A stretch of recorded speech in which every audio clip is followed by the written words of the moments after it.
Tato, tuia ki runga, tuia ki raro, tuia ki roto, tuia ki waho, tuia tato te tangata, ki te kaupapa o te hui nei, ki te kaupapa o te rangi nei.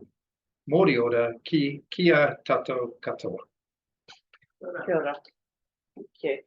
Well, welcome everybody to our first community board meeting for 2025. I do have an apology from this meeting from Councillor Hill. Any other? Great, done. All those accepting apologies? Me and then Grant. Thank you, Phoebe. I do want to take a moment before we get into the meeting proper to acknowledge the passing of Margaret Chapman.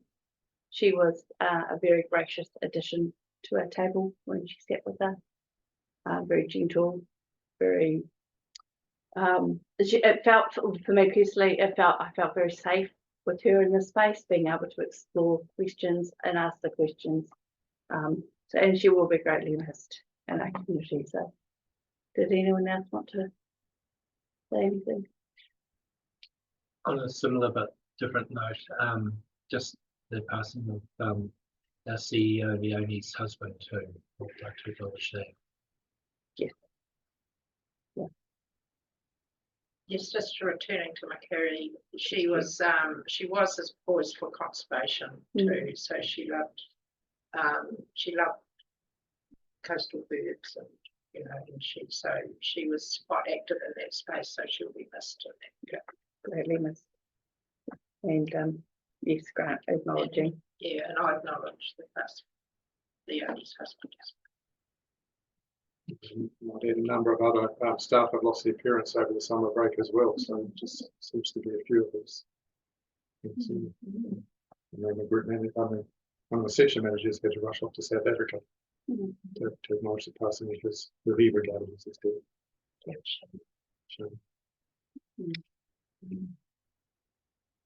We will move on without them, but we will not forget. Okay, we've got something to bring a little bit of joy back.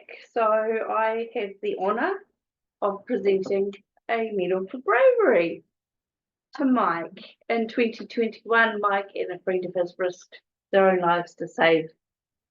Was it three? Three in the boat? Was it three or two? I can't, sorry. Three. It was three, wasn't it? Two first one and three second one.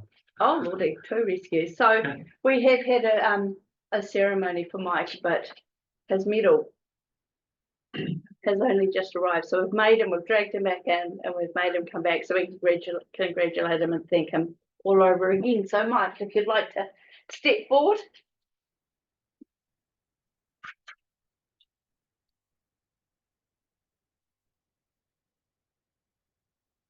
Thank you very much.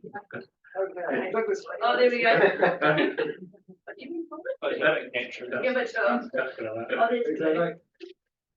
Great, thanks. Thanks so much, Mike. People like you to make our community fantastic. Needs the big floss, doesn't it? Oh, it's fun too. Yeah. Tweeting. Yeah, well, it would be better. Like Thank you very much. Appreciate you not coming there for me. Right. Yeah. Thank you so much. Thank you. Congratulations. I did promise him I wouldn't take long, so. Right. Oh, I forgot to say on behalf of Tim. On behalf of Tim. It was? Tim. Yeah, whatever. Tim King. Yeah. Okay. You put that in for me. Thank you. Okay. So then we will move into public forum. We're jumping around all over the agenda today. Apologies to people who are trying to follow along. But we'll move into public forum. And first up today, we have Jan. Jan. Welcome, Jan. Are you welcome to sit at the table or stand, whatever is more comfortable for you? Great. 33.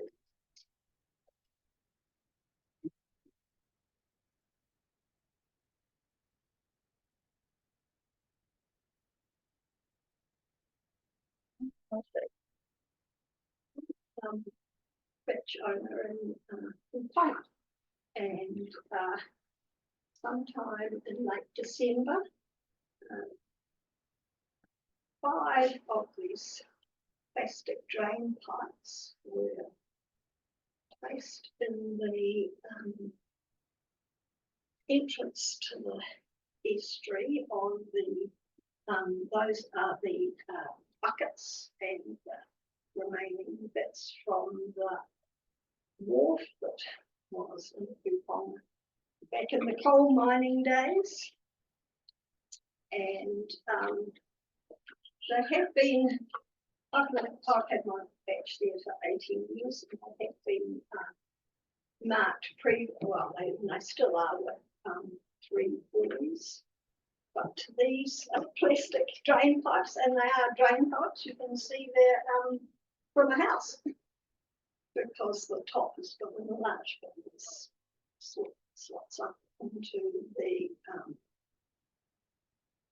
gutter of the house. So I query that these are actually not suitable to be placed in the sea. And I wrote to the harbour master in Motueka, and he replied and said quite quickly the next day, this is on the 8th of January. And he replied and said he'd come out in a week or two and look at it. But actually I haven't heard since. And they still remain there. And I query that they're suitable, but actually plastic will just eventually degrade, break off, and be in the sea. Question. Do you know who put them there?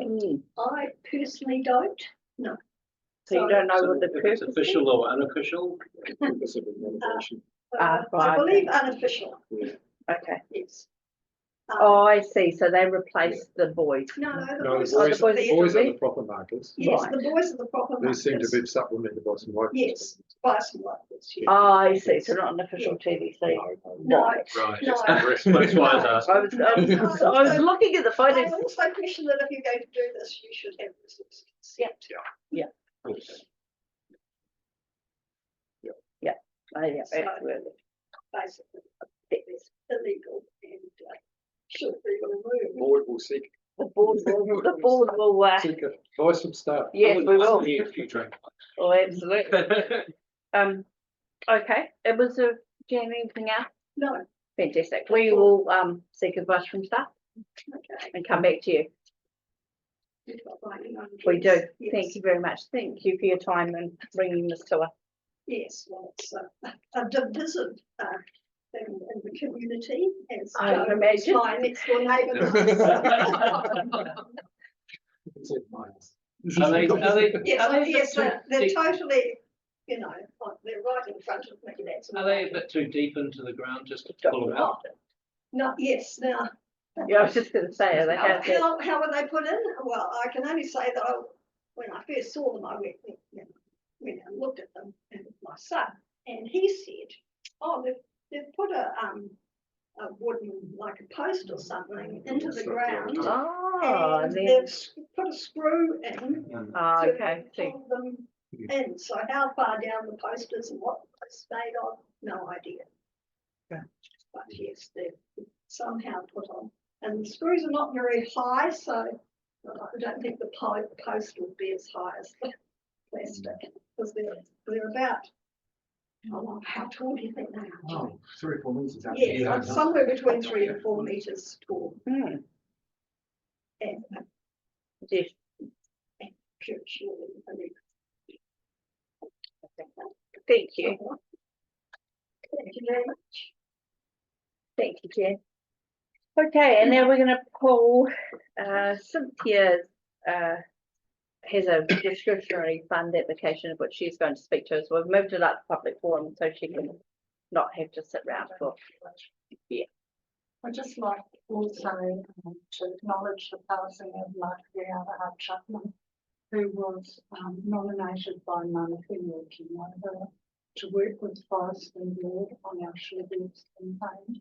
And what a wonderful job she did, and you know, became a personal friend.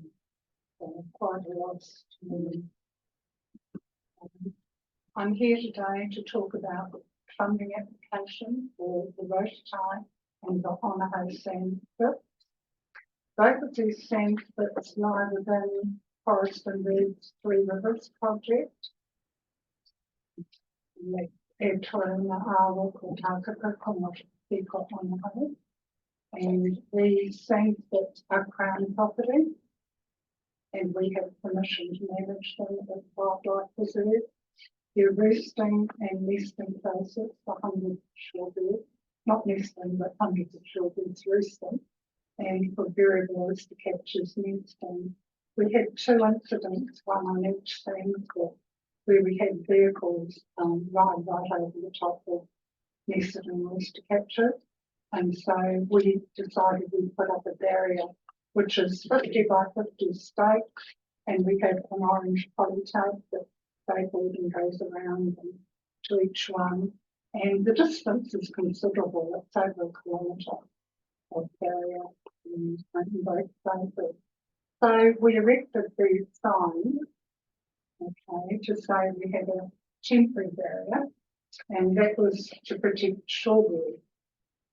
However, in spring last year, we were donated 100 spinifex plants for each sand pit, and we planted them, and they've been hugely successful. And in removing weeds, what's happened is the sand fibres, like spinach, sand convolvulus, and sand carrot, have all returned to the sand pit, and so we want to protect them and protect the plantings that we've done. So these are the 2 signs that we would like to erect, and we're asking if the Golden Bay Community Board would please grant us the funds. They're $230 each, including GST. So the application is for $460. Happy to take any questions. Does anyone have any questions for clarification, Cynthia?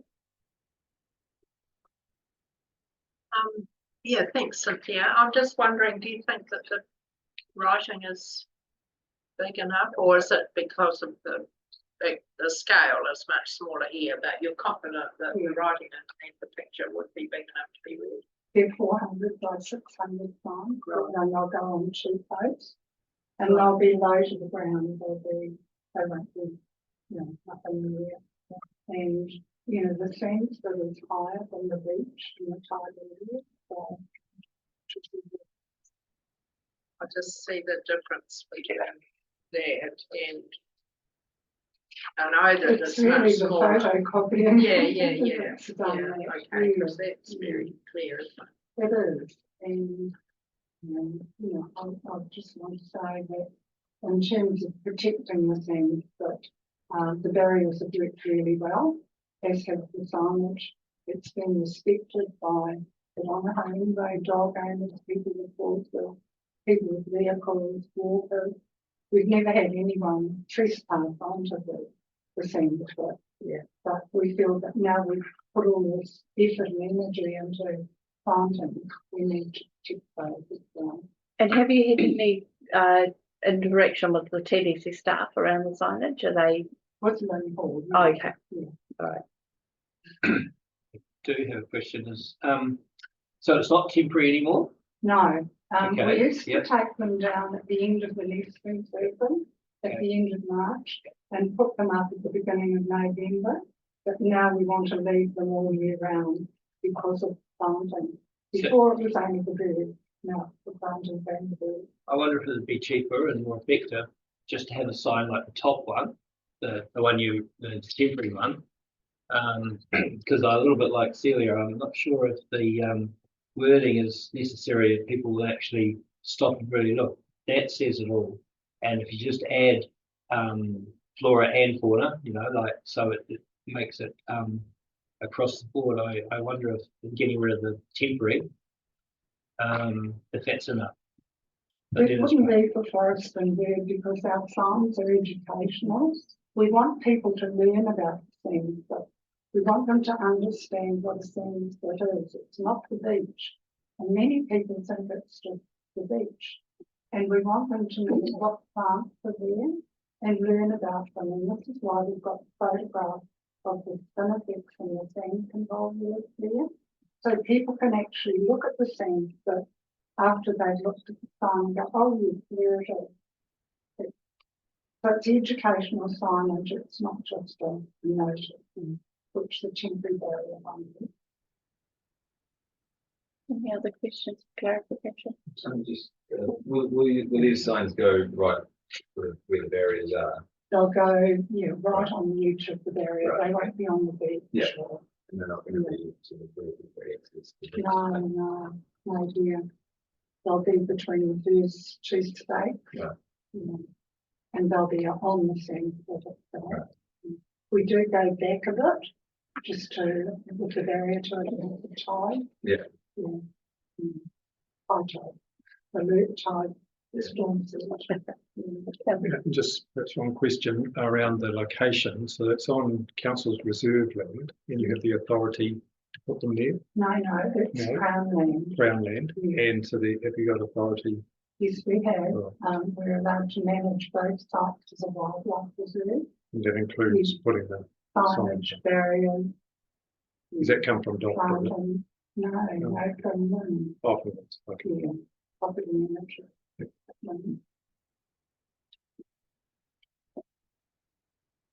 Any other questions? from anyone?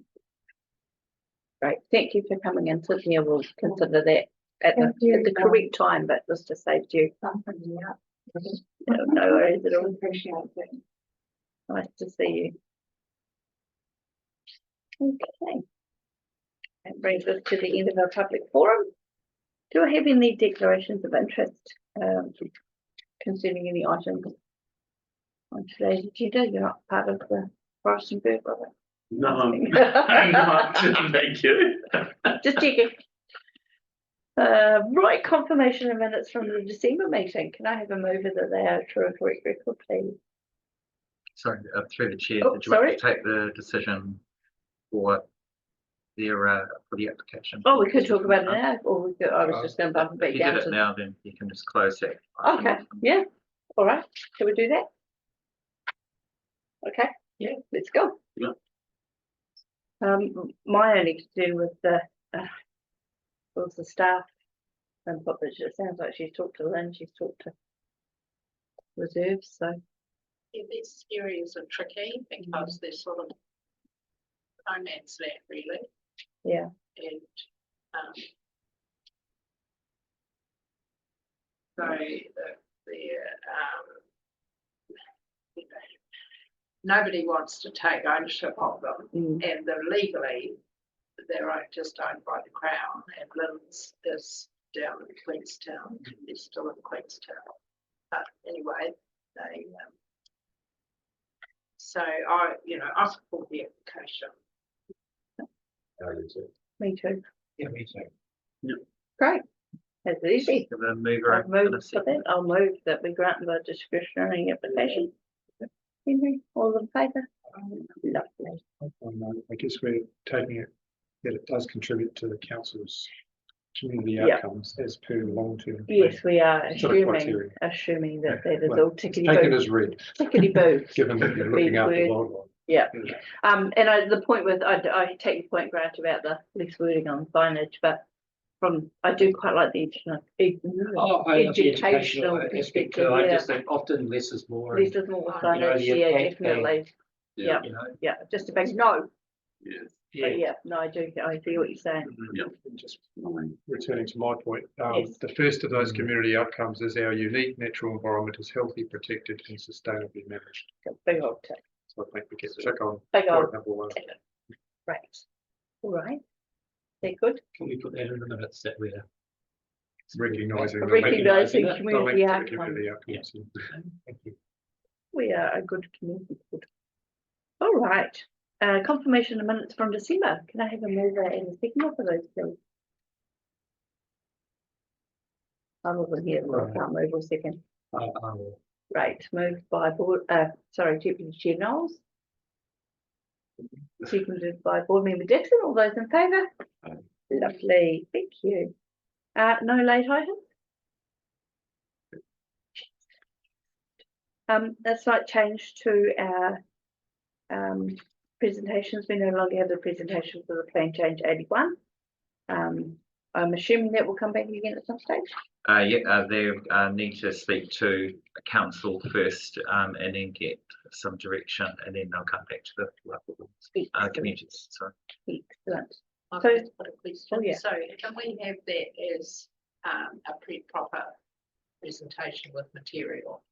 If they, when Yeah. they come back, We'd like. yeah, Yeah. so we'll make sure that we've got that material circulated before the meeting. thank you. Thank you. Appreciate it. So, flood mapping. With Alistair. Thank you for coming over to see us, Alistair. Your flood mapping. Very excited. Well, good. Good afternoon, everyone. My name is Alistair. Some of you have met, some of you I might not have met. I'm council's team leader in natural hazards and geomorphology. So I'm situated within the environmental science group, and I work with Brian and Glenn, who you may have met. And we provide advice to a whole range of council functions around those key areas, which is natural hazards. And also geomorphology. Geomorphology is the science of landforms and the process of create landforms. So things to do with beaches and rivers and stuff like that. In 2010, so going back a wee bit, council commissioned its first flood model, and that first flood model was for Tākaka. And in 2022, 2023, we got that flood model updated. And so that's what I'm here to talk to you about today. I've got a short presentation, but I'm also very interested to hear any comments or feedback or anything. So Kevin, I might have the second slide, please. So just to start by acknowledging that there's actually quite a lot of work that goes into producing a flood model like this. We have to work with consultancies, and there's a lot of time that gets put in on the council side to deliver a piece of work like this. And I get to come and talk to you about it, but I'm not, by no means am I the only person who's delivering this sort of work. So just like to acknowledge Brian and Glenn, who are in my team, for the effort that they put into working on this flood model. And also Martin Doyle, who's council's hydrologist as well. And to deliver this project, we worked with a consultancy, which is called E2 Environmental, and they're based out of Christchurch, and it was our relationship with them that enabled us to deliver a robust and a quality model. I have the next slide, please. So, as I mentioned, the first flood model that TDC ever did was in 2010. It was for Tākaka. You can see the extent of that flood model in the image in the centre of the slide there. And it covered the lower part of the valley. The reason that we went and updated this flood model is there's a couple of key reasons there. Modelling technologies have advanced a long way, so sort of what you can do with the software and the hardware in a computer and the modelling platforms and the way that you can sort of represent what happens in a storm and how the water flows across the landscape, all of that has updated significantly since 2010. And some of the key things that we've updated there is we've done, in 2010, we did what was called direct river inputs. Whereas what we've done now is what's called rain on grid. And a direct river input is where you assess the hydrology of a river and you basically kind of fire that water out of, you know, a metaphorical hose pipe onto the landscape. Whereas what we've been able to do now is what's called rain on grid. And rain on grid is where you actually simulate the rainfall as it's falling on the landscape.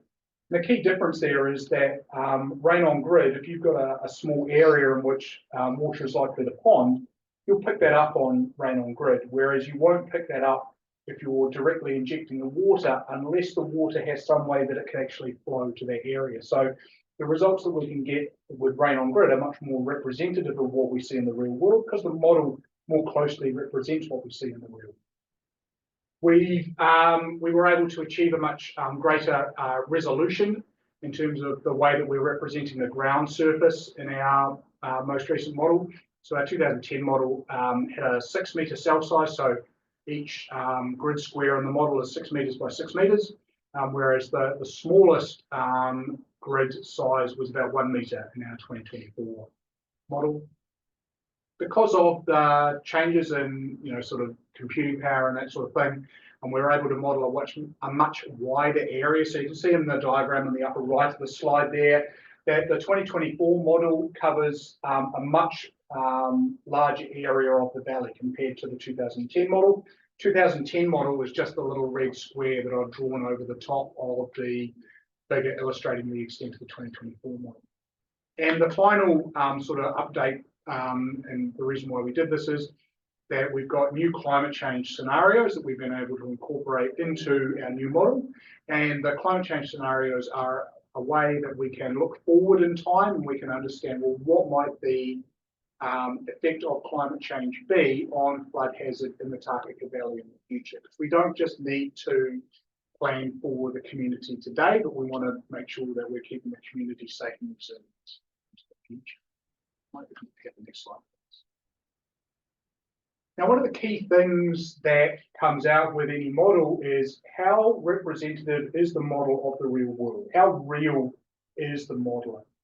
And we do modeling calibration and validation. And what we did with our models here is we build the model in conjunction with our consulting partner.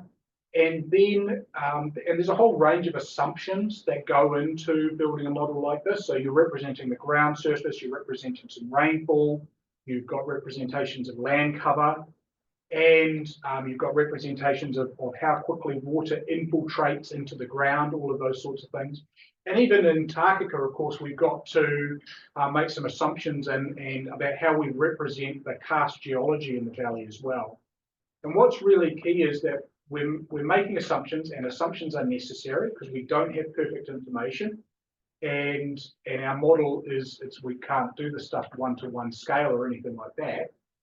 So we have to make some assumptions, but we want to know that the assumptions that we made, that they're reasonable and reliable assumptions. And so that's where we do model calibration and validation. And so in the upper center of the slide there's a wee table there.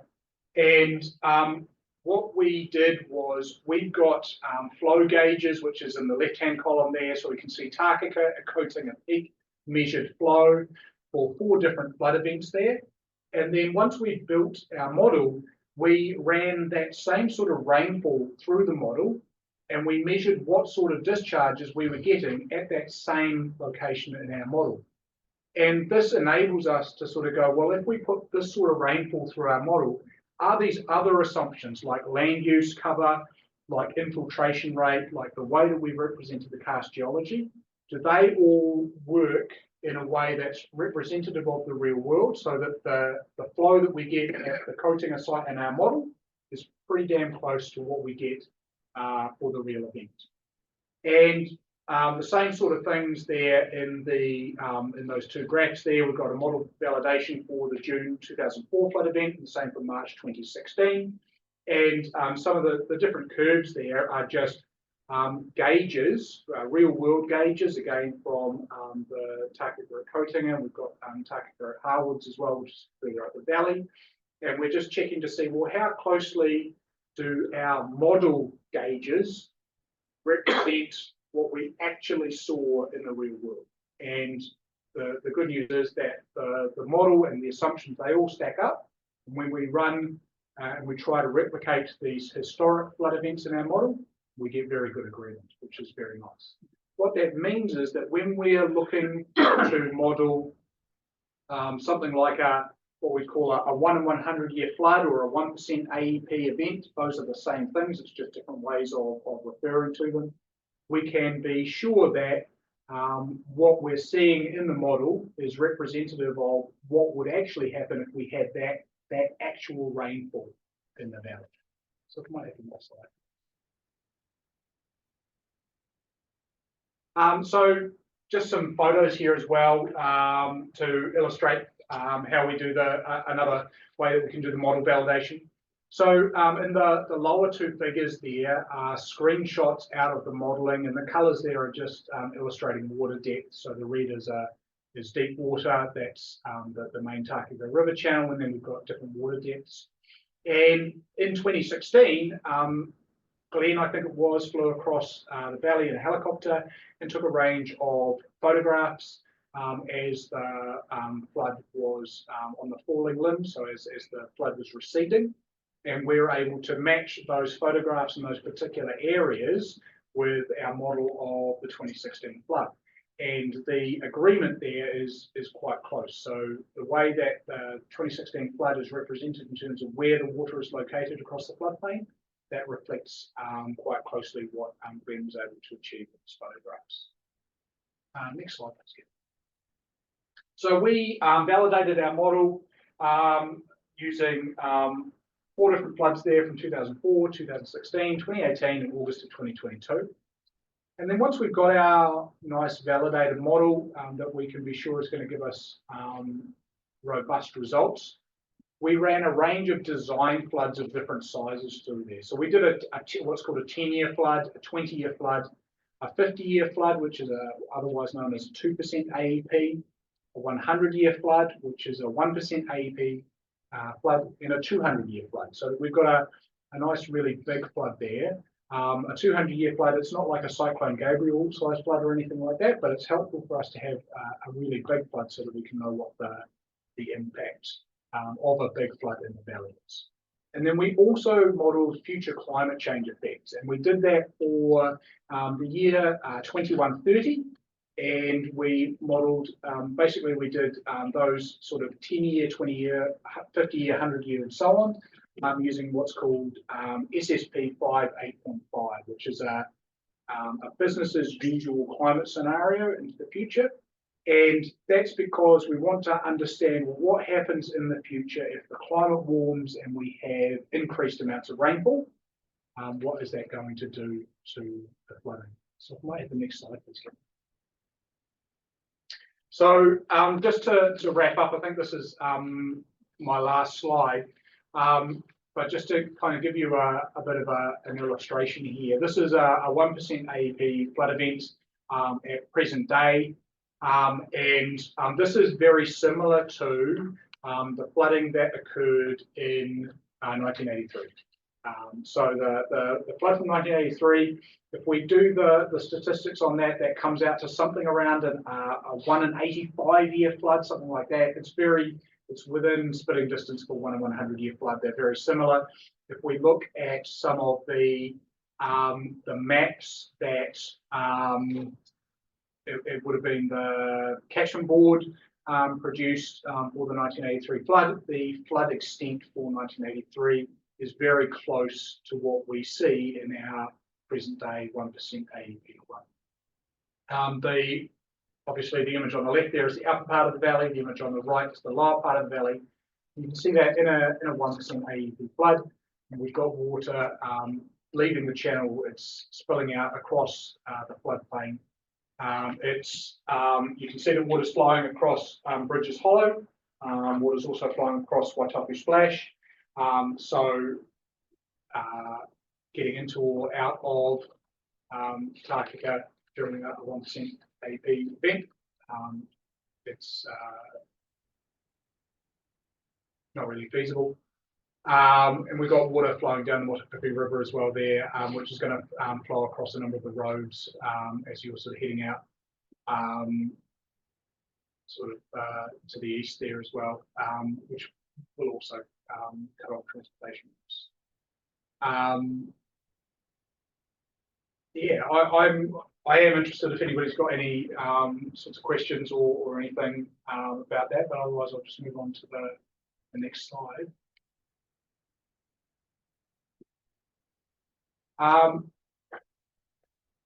Yeah, so I am interested if people have got comments about the next steps, for example.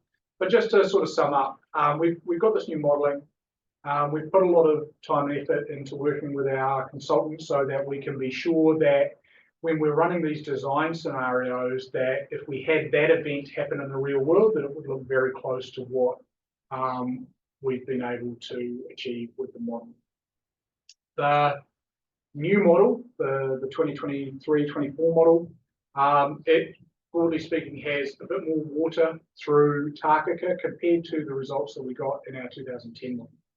And that's reflecting sort of different modelling approaches, and also for a given event size, probably got a bit more rainfall that we model these days. So it's not that like floods are getting bigger. It's that our appreciation of what these sorts of floods is we're getting a better understanding of it. We are working at the moment to make this information a bit more accessible. You're probably all sitting there thinking, geez, I wonder what that looks like from my house, for example, that sort of thing. And staff are currently working at the moment to have a public natural hazards portal with all of this sort of mapped information available. And we're working to try to get that online for the end of February, in conjunction with the work that's currently being done on the natural hazards plan change. And you might have seen there's some information that's been coming through on Newsline and that sort of thing. And if you basically keep in touch with what's happening on Newsline, then you will get some more information about that. We are working on how we can use the new modelling to inform what we do during a flood event, so that we can provide CDEM, so Civil Defence and Emergency Management, with robust advice around keeping the people in Tākaka safe. And we are working at the moment we're getting advice from Bay Plenty, just our regional council, actually, because they have been very forward in terms of the development of new guidelines for essentially emergency triggers. So we can use our new models to understand, well, what happens if we are looking at our flood forecast, and our flood forecast is predicting a discharge of this much. Well, what does that look like in our models? What might the impacts of that be, and therefore what advice do we need to pass on to CDEM and the group controller and so on. And we want to have that done ahead of time so that we can just pull that off the shelf and use it, rather than having to piece that together at 2 or 3 o'clock in the morning. But I'm interested to hear any sort of feedback or comment that you might have about any sort of next steps that you think should be taken with this. But otherwise, that's everything that I have. Thank you very much for your time.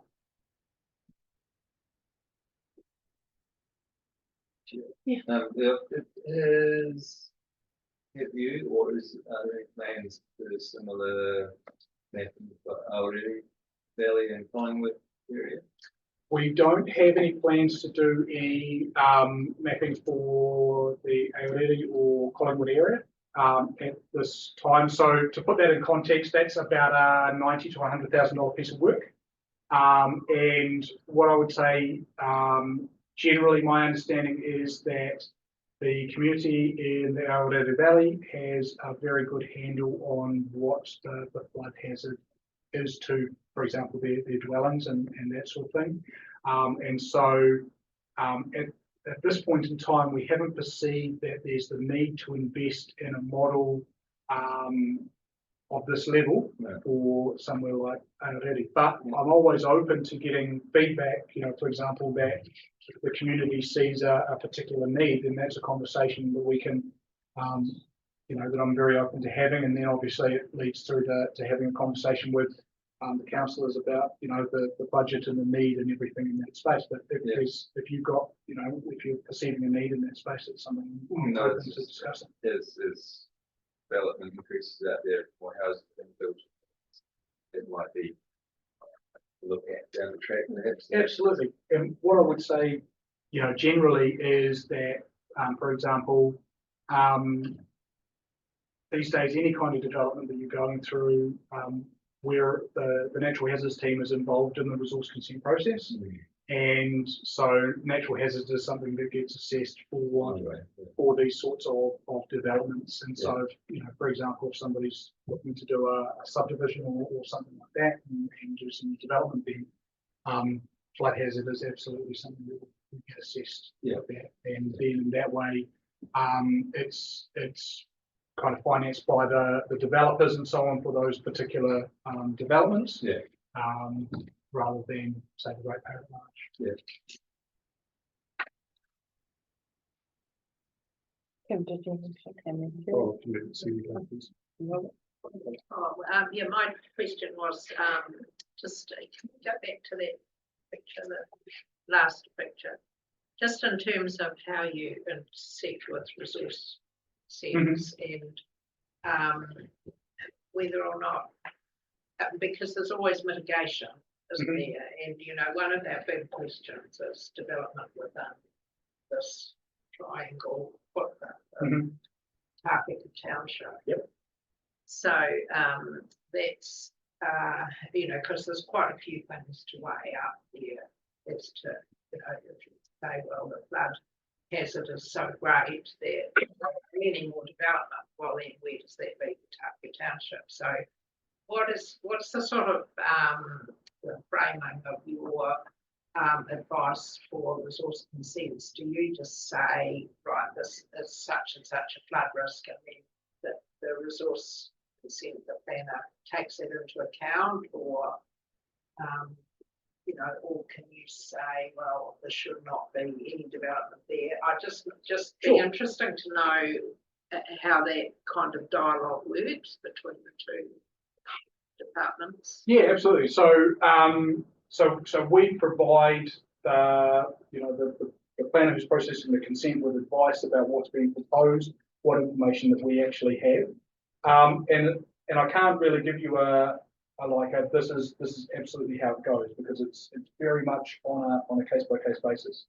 Can I say to you that there have been times that we've said there is a significant flood hazard here and this absolutely needs to be mitigated? Absolutely, we have. For example, out towards the Motupipi River, there's a site there where water breaks out from Bridges Hollow and it flows across the farmland before it re-enters the Motupipi River.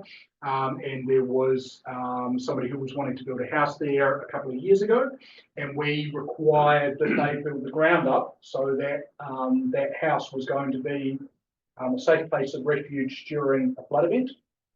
And actually, when I was having that conversation with them about, well, why are we requiring you to do this, I actually showed them a photograph from our area in 2010, where Eric Verstappen, my predecessor in this role, where he had required somebody to build the ground up around their house, and their house is just, we've got an aerial photograph of their house like a little island. So there are some instances where we will say to people, I'm sorry, you can't build on the ground as it is there at the moment.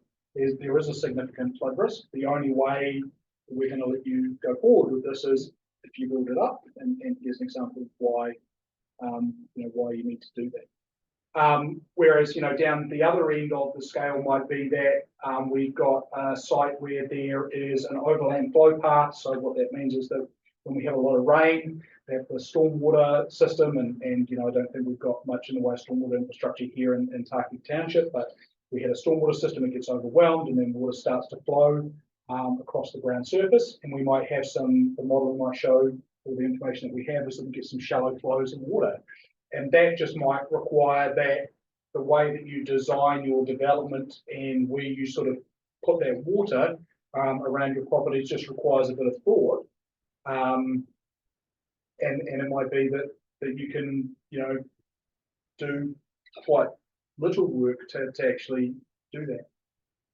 What I can say conclusively is that we do have some standards that we go by, which is, and the reason why I put a 1% AEP flood event up there, I mentioned it on a previous slide, is the 1% AEP. That's what's come out of legal precedent and other sort of determinations. That's what constitutes a likely hazard, is a 1% AEP.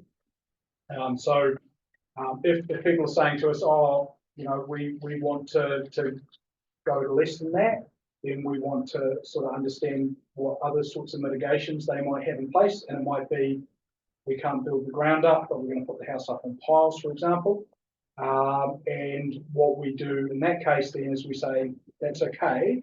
That might be a pathway forward for you here, but be aware that when we step to the next step, which is the building consent stage, and these aren't, connected stages, but we provide people advice that when you get to the building consent stage, yes, you've mitigated by putting your house up on piles, that's fine, but you haven't actually addressed the hazard to the land.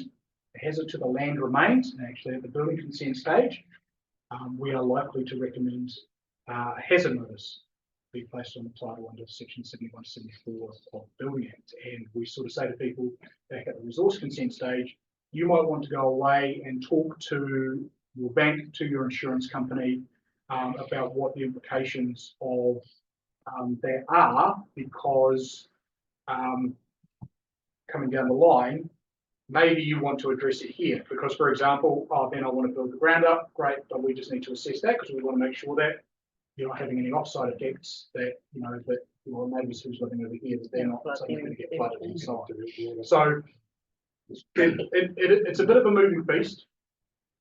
To sum it up, we try to inform people about the information that we've got, and we try to say, hey, look, this is the information that we've got. These are the floods. Here's the information. You might need to get a flood assessment. We work with those consultants that people get to do their flood assessments. We provide the consultants with the information so that the consultants, don't have to go back to dot zero and model the whole of the Takaka Valley and so on. And we try to get practical outcomes for people. But we also do, try to inform people where they want to sort of go down a different pathway, that there can be implications to doing that, and make sure that people are aware of that, so that even if that's the choice that they make, if they go into Oswald. Sorry, that got to be a very, very long answer, but it's not a simple good, topic. complete answer. And now it was Kim and then Robert. Yeah. Thank you, Chair. The first point was about the connection to the building consent process, which you've now eloquently made, because there's different sort of tests and different expectations, and it's, from my group's perspective, we're managing both of those processes, and this information coming in is really poses quite a challenge of how to best utilise it. So my question back to you, Alistair, is the government's also driving quite a strong directive now to have this information available at the property level? Yes. So notwithstanding your processes, the property level, do you envisage this information become directly available through the likes of the LIMS process? Is that a direct input there, or how does that sort of play out? Absolutely. I've got another question to follow up with that. Oh, sure. So, so there's kind of two aspects to that, just in terms of making this information more widely available. Yes, and so we've got the public hazards viewer, which is going to hopefully come online at the end of the month. And that means that people can self-serve. So they can go onto that portal, they can see the information that we've got. We've got a whole range of information that we're looking to make available there, not just flood information as well. And then secondly, so there's kind of two aspects to LIMS. There's the current state, and there's the future state coming in from the 1st of July. So people may or may not be aware, but the government made, the previous government made an amendment to the act that covers LIMS. It's actually covered under the Goima Act. And from the 1st of July, councils need to make natural hazards information much more explicitly available in LIMS. And for example, there's a range of 9 different headings that we're going to have to include in the LIM from the 1st of July to cover a whole range of different hazards information. And so we will be working to be compliant with that regulation from the 1st of July. But also, if you were to go out and get a LIM today, then we would, receive that request, and you might be asking for, a property here on Commercial Street or something like that. And we will sit down, the team, and we will look at all of the information that we've got, including the flood modelling, because that flood modelling, the key legal term there is information known to council. So that's information known to council. And we will use that to put together a narrative about the natural hazard context for that particular property. And that will go back out to you in terms of the LIM. And then just to kind of draw those threads together between the public hazards viewer and what's coming with the LIMS down the line, from the 1st of July, we also have to make maps available on our LIMS. And so what we're aiming to have is we're aiming to have a public hazards portal where we can then provide you out with the LIM, and we can link you back to the Public Hazards Board so that you can go out at a property scale and zoom in there and go, oh yeah, that's what they were talking about when they said there's flood modelling available for this property. Spoiler alert, the LIMS team is also coming into my group to connect all this stuff up. So new set of responsibilities coming our way anytime soon. Yeah, that's this. The other question I have is this flood modelling is linked in some way to climate change. Yep. And then of course there's a number of hazards that need to be dealt with under the umbrella of climate change. Yep. And we've got the sea coming at us from that side, and we've got the rain coming in the rivers. Nelson Tasman have come together to commission a climate change, Nelson Tasman climate change risk assessment. Yep. Is your Information, and they've come up with a sort of a model that they've developed as a way of displaying that, so you're getting all of the stuff. Is your information linking into that, or is that a connection yet to be? No, it absolutely is. So all of the vast majority of the data that went into the Nelson Tasman Climate Change Risk Assessment was provided. The Tasman data that's not, say, LIMS data about roads and stuff like that. All of the natural hazards information came out of my team. And I think I can't recall right now whether or not the new Takaka model went into that, because I can't quite recall when we handed off information to them and when we would have received this. But what I can say generally is that whole process was informed by natural hazards data that was generated out of both camps. So suffice to say, many moving parts here. Many moving that they all need to connect. Yeah, That's right. Robert. Yeah. So I can see obviously there was a 14-year gap between the last one and this one. Is that sort of something that will continue? Or, I mean, technology is obviously always changing. I'm just curious whether it will be another 14 years before we do a full review. Or will it just be an ongoing update? It'll be the sort of thing that we will look to refresh. We'll start to assess whether or not there is what might the reasons be for updating. I think that we'll look at it in say about 5 years. Yeah. And again, it's going to come down to, for example, have we received updated direction from central government that we need to comply with? Has there been an update in our climate change scenarios that we need to take on board? Has there been some, other sort of major change? Like, for example, none of us want it to happen. We don't want a Cyclone Gabriel type event to come through, but if we did, then we might need to get new LiDAR flowing, because we might have a lot of silt deposited here and the river might have changed and so on. And that then might require a bit of an update, that sort of thing. So, but what I'm mindful of is that, each one of these models that we do, it's tens of thousands. It's on the order of a bit less than $100,000.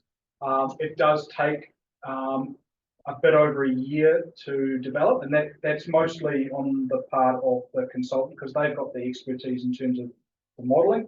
But my team has the expertise in terms of knowing what the actual hazards look like, and so it still takes us about a year of working with them to deliver these sorts of things. So from a cost point of view, from a workload point of view, it's not the sort of thing that I'm itching to kind of, I'm not sort of going, oh, we need to update these things tomorrow because something's changed. As long as we continue to believe that the information is reliable and robust, we'll continue to use that model, and we'll be looking for a very compelling reason to update it, not just kind of because we want to.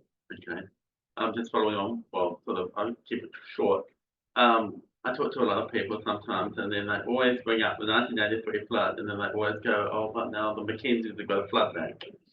But I can see, based on the modelling, it's still going to come to a Takaka on a 1% event. It'll come across the top there in a 10% event, so it's a 1 in 10 year flood. Yeah. Yep. So I think we had water across Bridges Hollow in August of 22. I don't think we've quite Yeah, August of 22 was about an 8-year event here. Yeah. It wasn't even that big of a flood. That's Um, the, when it flooded in Nelson badly. Yes, Yeah. Yes. yeah. Yeah, we didn't get the rainfall here that. Yeah, Yeah. if we got a little bit more rainfall in the Yeah. upper part of the valley, it probably would have come across the top of the Yeah. bank and it would have flowed across Bridges Hollow. I know it definitely flowed across Waitapu Splash in August of 22 because my colleague almost got cut off further out west. So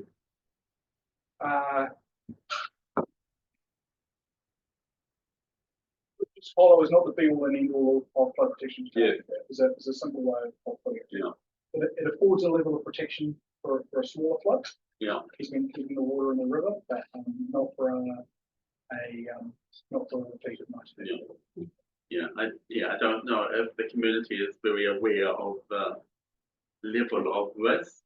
And, like a 1 in 10 might go the top bank or 1 in 100. They're not aware of that. But my other kids, even me, is I'm not aware of how that impacts on insurance, because that impacts on mortgages. And I'm talking about not just new builds, I'm also talking about existing builds.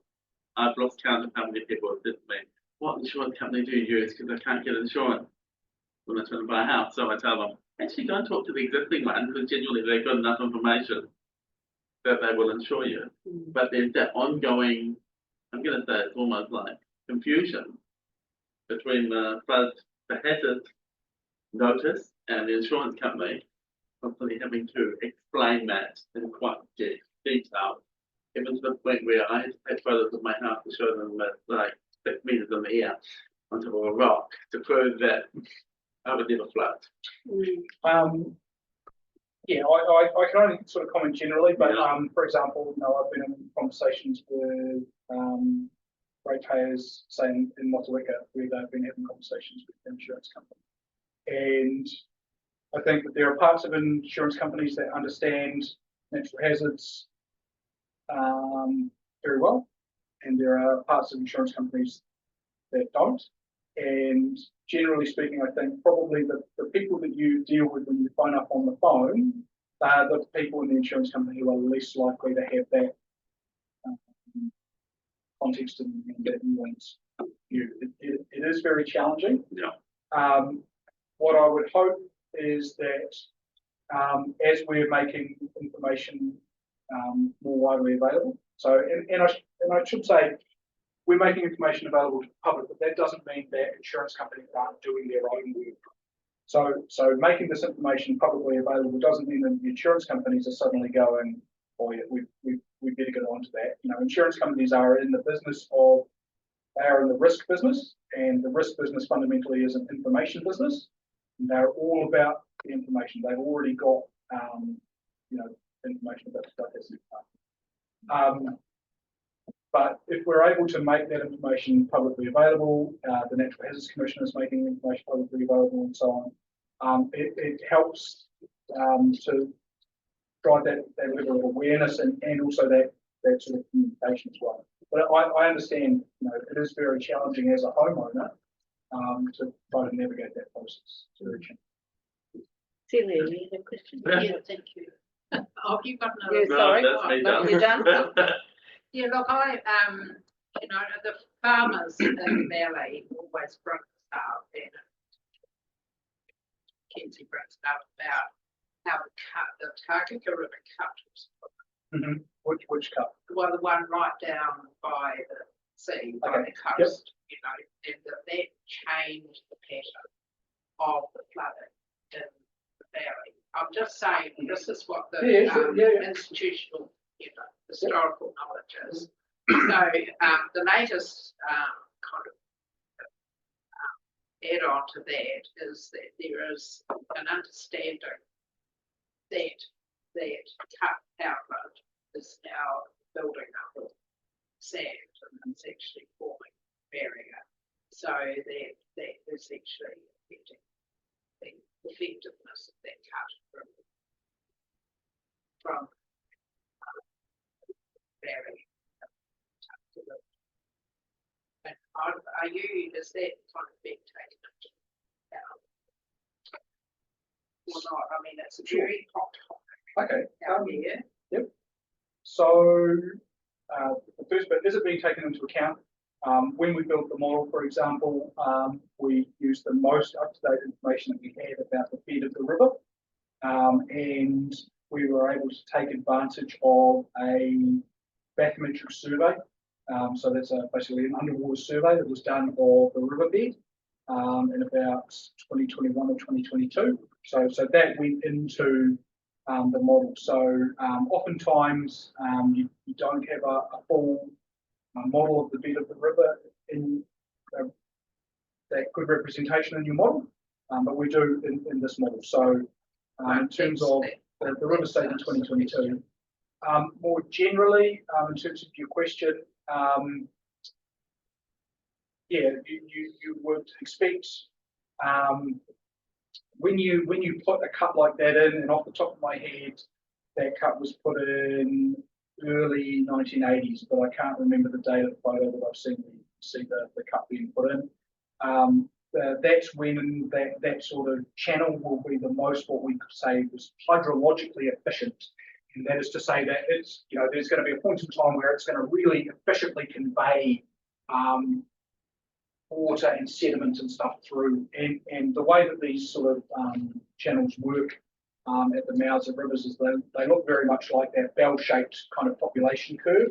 If you artificially chuck one in, you basically start at the top of the curve up here, which is your peak hydrological efficiency, and then over time it will degrade. So I definitely understand where the observation is coming from, that say sand is building up in the channel and that sort of thing.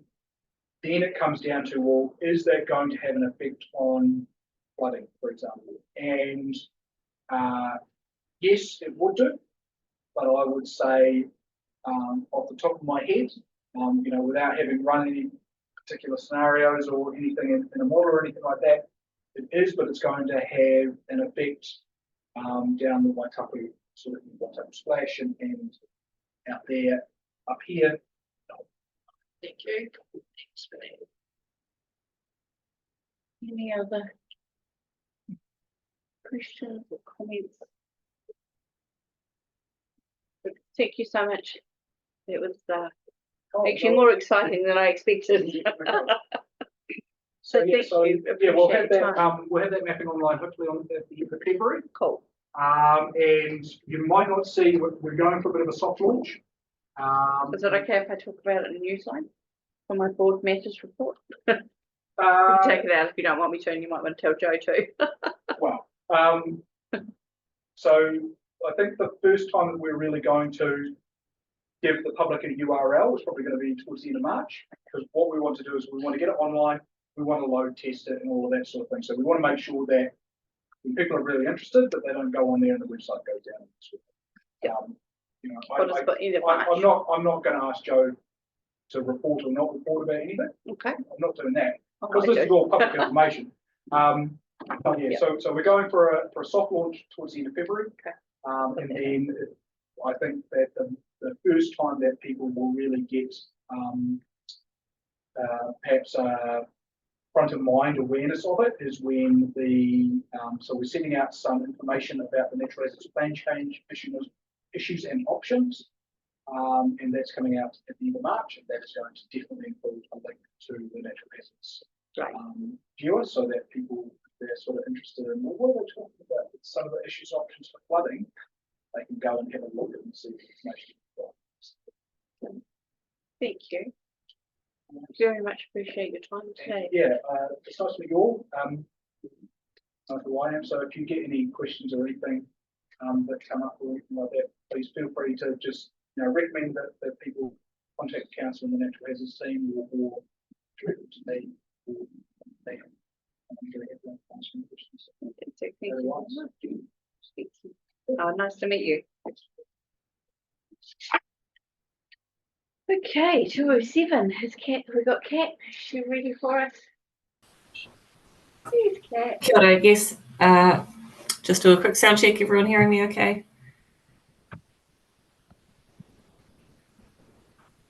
Are you hearing me? I can't hear you though. Is there a volume? Yeah, we might just have to turn you up, Kat. Can you go How again? about now? Oh, there we go. Okay. Oh, yes, Jo's saying she can hear me on Zoom as well. All right. I'm just here to give you a very quick overview of the Control of Alcohol in Public Places bylaw review. This is an existing bylaw that we're reviewing. It's just part of its regular review cycle. So the purpose of this bylaw is really to reduce alcohol-related harm that might occur in public places, to minimise public nuisance, disorderly behaviour, and violence that may be caused by the alcohol consumption in public places. We wanted to promote having safe public spaces that are enjoyable for everyone, our residents and visitors alike. And also the key thing really is to support law enforcement and provide police with a practical tool that they can use to manage alcohol-related issues. It is a tool of discretion for the police. So they can apply discretion when addressing alcohol consumption in public areas or that are under alcohol control. And, the officers can assess each situation and decide whether or not an intervention is necessary. Often this actually goes undocumented because it could just take the form of a warning, tip your drink out and jog on, mate, rather than necessarily leading to any official infringements or, fines or let alone, prosecution. However, we are gathering data on that over the last 5 years to see what those stats will have been in the Tasman district. So it's really a de-escalation tool, unless there is actual or potential, crime and disorder. I will set out now that the things that are out of scope for this bylaw review, it's really focused on where we have alcohol bans, what rules we have around that, where you can't, what parks, reserves and streets you can't be drinking in, whether it's just overnight or whether that's 24/7. The review doesn't cover things like alcohol licenses, bars, restaurants, or venues where alcohol can be sold. Those are covered by separate policies and legislation. So there's an interesting sort of bar that we have to be able to meet with this particular bylaw. We need to be able to show that the area for which the bylaw is intended to apply has experienced a high level of crime or disorder that can be shown to have been caused or made worse by alcohol consumption in the area. Or in the case of where there's an existing bylaw in place, we need to be able to say, and this is where police testimony becomes really helpful. We need to be able to say, if you take the bylaw away, the whole reason we put it there in the first place, whatever anarchy or chaos may have been there is likely to come back if we don't keep the bylaw in place. Unfortunately, fortunately or unfortunately, there isn't really a definition of what a high level of crime and disorder in relation to alcohol consumption in public places really looks like. However, some of the things that you might like to keep in mind when thinking about this bylaw could be whether there's vandalism, littering of bottles and cans and things like that, whether you've seen public intoxication, fighting, aggressive confrontations, drunk driving or other dangerous sorts of behaviours, noise disturbances, harassment or verbal abuse, or property damage. So at this stage, we're just in the early engagement phase. It's early days, but we're interested to hear your insights on local knowledge, and that would include any historic issues that may have been around in the past, but the current bylaw, which has been in place and unchanged for a number of years. But if you're aware of things that used to be an issue that now they're not, that's still useful information for us to gather. But we're also interested to know if there are any locations that are particularly problematic in your community, and what your views on the bylaw and the regulations are in general. I'll just see if I can screen share the Shape Tasman page. I can do that for you, Kat. Oh, sorry, you're going to do that for me. Are you able to share it so that I can see as well? And then I can sort of guide you. or down?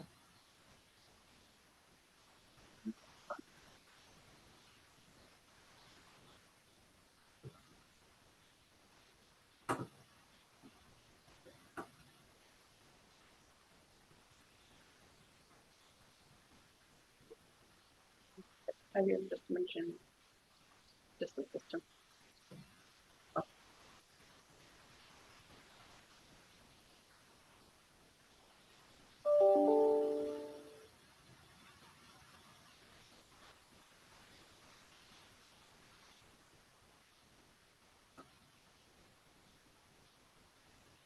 So we could all bring it up on our own pages, Kat, if that would be helpful, and you could just tell us which part you want to look at. It's just because the link is in the agenda to the early engagement. Oh, okay.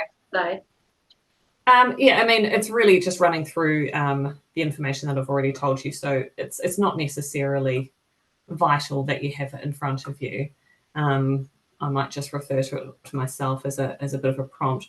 What we do have on there is an online survey, and I would encourage you, you may like to do the survey as a group or as individuals. Because I started doing it just to see what it was. I wonder if doing it as individual board members might be better than a board. Because we all have different experiences if that was old. Yes, I'm very, very happy for you to. I was going to also note that, you know, obviously today there's quite a full agenda. We're likely a bit short on time to go through and do it as a group now. But otherwise, I'm happy to jot down any immediate feedback or receive it either through the online survey once you've had a chance to sort of let things percolate. Or you can send me an email and we can include that in the early engagement. But there will be further opportunity to have a more formalised input in the form of a submission when we consult on the draft. But this is the online survey has got, I'm seeing it now. If you have observed, you know, high levels of alcohol-related crime and disorder, and you say, yes, I've seen this in Golden Bay, the next thing that will pop up is a map for you to plot that. And there's an opportunity when you drop a pin somewhere, you can you'll be able to give a little bit more information about what it is that you've observed. And you know, the more information you can provide, the better. You know, if it happens at a particular time or time of the day or time of the week or even the year, then that's all useful information for us to have. But yes, very early days for this, but if you have any pressing thoughts on the matter, I'm very happy to hear them and happy for you to give your feedback in any way that suits you. Are there any questions in the meantime? Or comments? So how does it work with roadside dining, for instance, a cafe on the roadside, and it's in a public place, but you know, on the footpath that they're sort of, I guess they pay for, but there's a ban in the town, so that's a bit of a conflict. How do we mitigate through that? So I've got Dee here, who's our team leader for environmental health, and she'll be able to further expand on that. Hi everyone, how are you? Grant, I assume like an example of what you're talking about would be along, let's say, Commercial Street, where you have some of the premises. I'll give you an example, maybe Goodness to Go, where they've got a license, but it's on obviously an alcohol ban area. So when they apply for their license, that area is taken into their license. So like in that particular area where it uses a small little deck and it's in the alcohol ban area, it will be considered part of the license. So the idea being is that they're not allowed to drink on the public footpaths or the pavements. But if they're within the confines of an alcohol license, they're fine. So an example of that, I thought it was the Dangerous Kitchen, actually. Whose kitchen? Oh, whose kitchen? Dangerous Kitchen. Dangerous Kitchen. There's a seating side of the footpath. Is it licensed? Do you know? I just can't, at the top of my head, I can't remember if their outside area is licensed. It is, yeah. So it is what it is a little bit of an unusual where the public walks through that licensed area. Yeah, there's a few of them around. But yeah, so Yeah. they haven't got a license. That They was, haven't sorry, got it's a little bit hard to hear. Sorry, I was But with my friend and my they do use it, and people, so that's probably something they're not meant to. something we probably shouldn't have used as an example. Right. We take it back. We'd have to check, get our facts and ducks in a row for that one. But thank you, that was a good answer. Now I'm going to go to a different place now. So, right down on the west coast, down at the Anatori, there's a problem down there with actually on council land. So, it doesn't. I know that you say Golden Bay. It's not technically Golden Bay, but I'm just wondering how that would be brought in to the area, that we talked about, because there's quite a lot of issues down there with partying and public nuisance. Right. Yeah. Sorry, is this within the Tasman district? Sorry. Yeah. Is Yeah. this- Yeah. If you go south from Paterau, drive all the way across the west coast, Paterau, and then you go south down to Anatori. It's all part of our district. Right.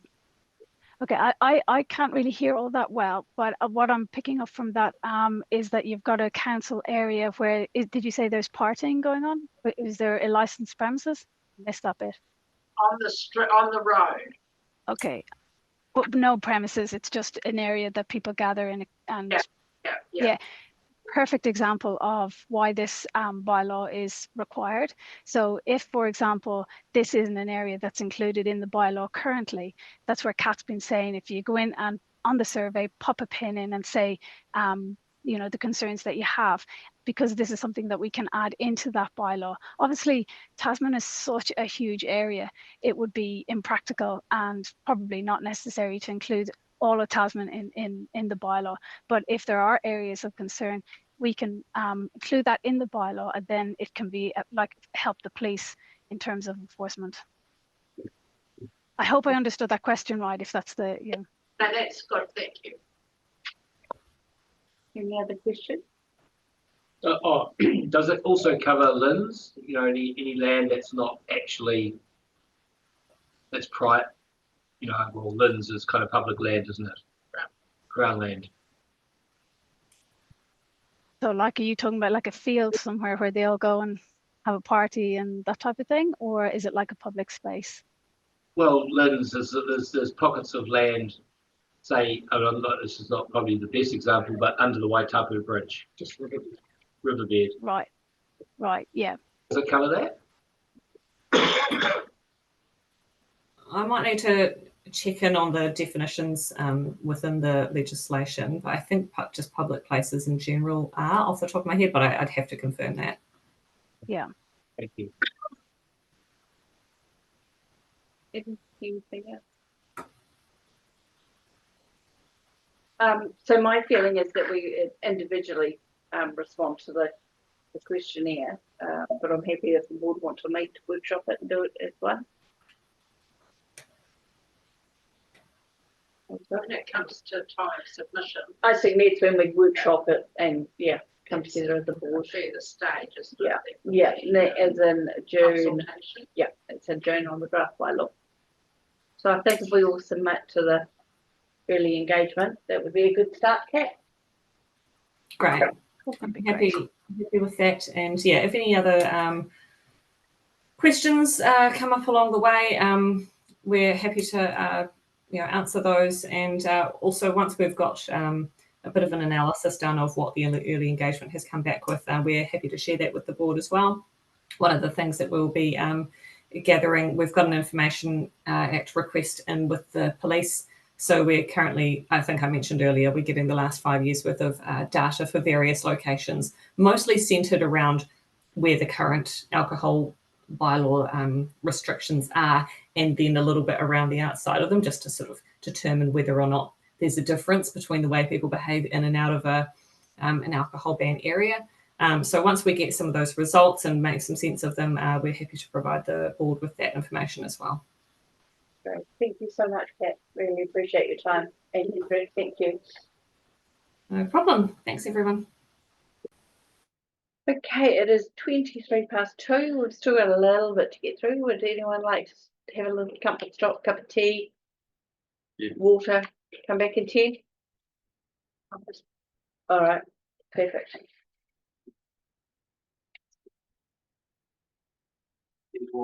I did start it, but I hope it's still going. I pushed the buttons on it. Probably still, Denatori is on private. Is it? On Dunes, isn't it?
Me too. Good job. So we're going to head into the. Oh, so we're doing board report. He's in part of the board report, wasn't he? Yeah. Cool. So, yeah, bring that to. All right. So we'll open up the board report and we'll bring the financial reporting up first, so that can feed and educate our further discussion. So I think Matt, can you hear us? Matt, You're on mute, Matt. like, how's he even here? I can't even see. Yeah. Where's his head? Oh, he's under the Oh, there's me here. Apologies. Good afternoon, all. First time I've actually talked to the Golden Bay Community Board, so thanks for the opportunity. I note that you've got a financial report on your meeting, so I'm happy to chat with that. But one of the key things I was here for was just to talk about the annual plan exercise. We, as you know, do an annual plan and a long-term plan each year. And one of the things we've been a bit remiss about in the past is actually talking with you around the Golden Bay Community Board rate, essentially the costs of running your community board. So it's an opportunity to have a discussion where we're sort of quite along the way with that, but there's still opportunity to get your feedback around the budget provisions we're actually making next year and what indeed that looks like in terms of a rate for your community. I think at the moment it's about $15.90 for the community board rate. And there's a bit of an increase expected this year, which is actually driven by the remuneration authority in New Zealand that's giving more to elected officials. So that's, I suppose, the reason I'm here specifically. So I don't know if there's any sort of generic questions initially. There are a couple of things I'd like to suggest in terms of next year's rates, just to see, test it with the community board members and see how you might want to land the plane next year. So maybe I'll open up the questions now and I'll come back to those a couple of points later. Are these all over questions, Matt? Can I ask about the financial summary that we've been given and a couple of queries I have around that, or you want to stick? Oh, no, go for it. I must admit, I've only just had a look at that. There's somebody else in the team does that, but I'm sure I can either answer it or come back to you. Okay.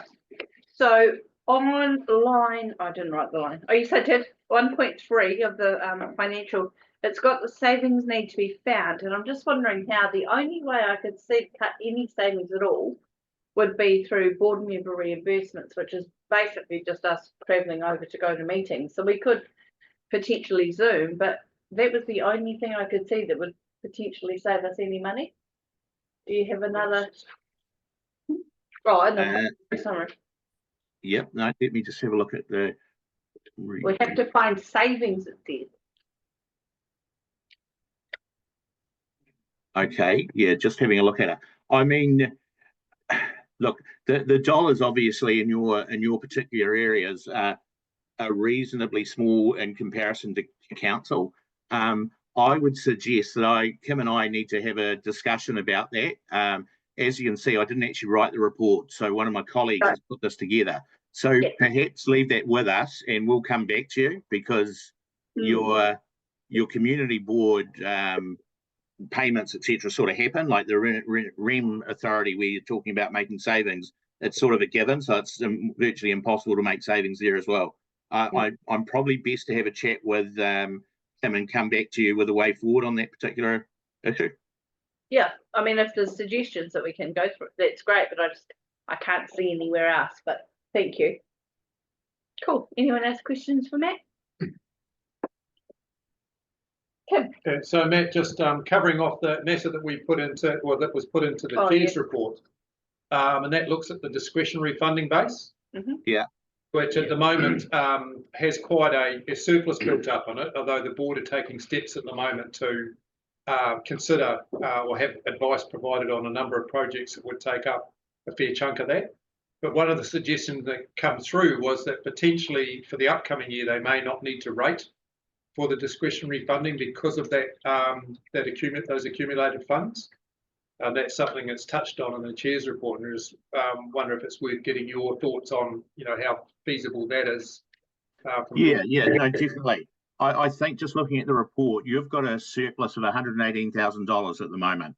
So essentially that's accumulation of the rates you've collected over the past good number of years, I imagine.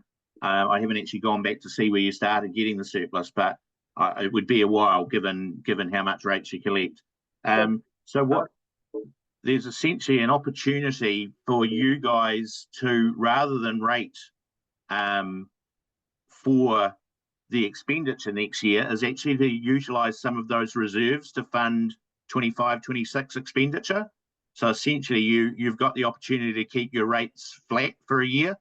So what we would look to do at the moment, your rates are actually going up, believe it or not, by 22%, up to $19 from the $15. And the reason for that is all driven by the additional REM that that authority, the Remuneration Authority, has set. That's actually what's driving it all. But by utilising the reserves or the rates that you've essentially got in your bank account, if you like, you could actually hold the rates down to the same $15.90 odd, I think, or just below $16 it currently is. Yeah, Matt, I actually, it's Grant Knowles. I actually asked a question a while ago about the just the special projects funding. We didn't receive any this year, and we've got that 37. No, is it still got 37,000 in the kitty? But we didn't actually get any this year. And I've asked the question a while ago now why we didn't actually receive any. It's a rateable one, and yeah, nobody seems to be able to tell me why. Look, I think it this has been essentially in the current year, 2024-25 that you're talking about, and I think that's the reason I'm here. Essentially, some decisions were made without actually talking to you guys properly and consulting you, talking it through with you. So what that actually means is, yeah, you didn't have a budget, but equally because you had the $118,000 built up already, it doesn't preclude you from actually spending some money on your special grants. But yes, a decision was taken that didn't get fed down to you to stop that funding for a year. So it's something similar I'm suggesting again to hold your rates flat. But yes, that the key for that, Grant, is the reason I'm here is that, obviously we should be communicating with you about your budget, which is why I'm here. So I'm assuming that rate was not collected from Golden Bay ratepayers? No, essentially it wasn't. So we didn't rate for it, but equally it doesn't preclude you spending it because you've got so much in reserve. Actually, I checked my rates and it was collected. 927. So it definitely came out of my rate bill. When you say I suppose there's a couple of things. The rate for Golden Bay is for all the expenses in the Golden Bay in your budget that you see. So the fact that we didn't rate for the special projects fund or the discretionary fund, we still had to rate for the salaries and then other stuff that I see in your budget. So it was just one part of the budget that we didn't rate for. The rate continued. Wasn't annotated out, okay. Because the $3 was definitely taken out. Again, you probably I'll have to have a look at that. I understood you just had the one rate. Are you saying it reduced by $3? Yeah, that discretionary, special projects fund was approximately $3 per rateable property. Oh, I see what you're saying. And in the past, it was quite clearly shown that, so it made up approximately 10 grand, right? That was the original. That's originally what we asked for, and that's originally what went into I think it was the long-term plan 6 years ago for this to happen. And we didn't get any of it this year, but I'm pretty certain my rates, and we didn't ask for them to take it out anyway, but the rates were it was taken out of the rates.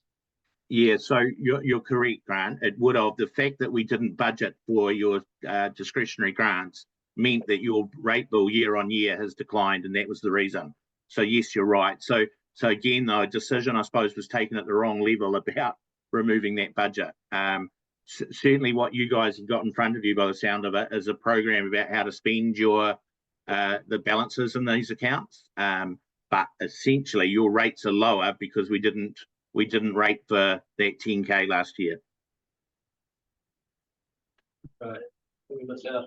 So does that mean that we miss out on the 10K of special projects? I mean, we. Yeah. Yeah, effectively it does. Yeah. Okay. Well, I mean, that $957. really shouldn't have happened. Look, and I think I agree completely. It shouldn't, or certainly there should have been a conversation and we get your agreement about that, which didn't occur. Yeah, and again, that's why we're here. Well, I'm here at least to start that conversation and make sure we get it right going forward. So moving forward, Matt, you essentially want to do the same again? Well, potentially you've got the ability to do that, but if I look at your funds, you've got a discretionary fund of 6K. The special projects we've talked about 38. Even with those, you've actually built up 50-odd thousand of rating income, like sitting in a bank, not quite, but almost, that you can spend. So it's not just the 37K. There's actually more than that over and above it. So you could decide to keep rates flat again by using some of that 50,000. Once you sort of come to a decision, what I might do is sort of document back to you so you can see it all on paper rather than me verbalizing it. Do you, all right, has anyone got any quick? Yeah, thank you, Robert. Jump in, save us all. No, I'm just looking at the report that we were presented. I'm looking at the annual budget and I'm looking at the year-to-date budget for the CCB rate. And it looks 50%, which means that, it's running on budget. But when I go down the report, there's still 5,500 budgeted for the discretionary fund this year and 5,145 budgeted for the special project. So that 5,000 for the special projects is in the budget, to be spent, which is in the rate that we've been charging. Not necessarily in the rate. They could have been drawing off accumulated funds. So that's what Matt's going to clarify. But it's zero balanced budgets. Yeah. No, you're completely right. And the income is matching, which means it was in the current year income. It's not been drawn off from the reserve. Brought into the current years because there's a bigger fund that sits in behind it. Yeah.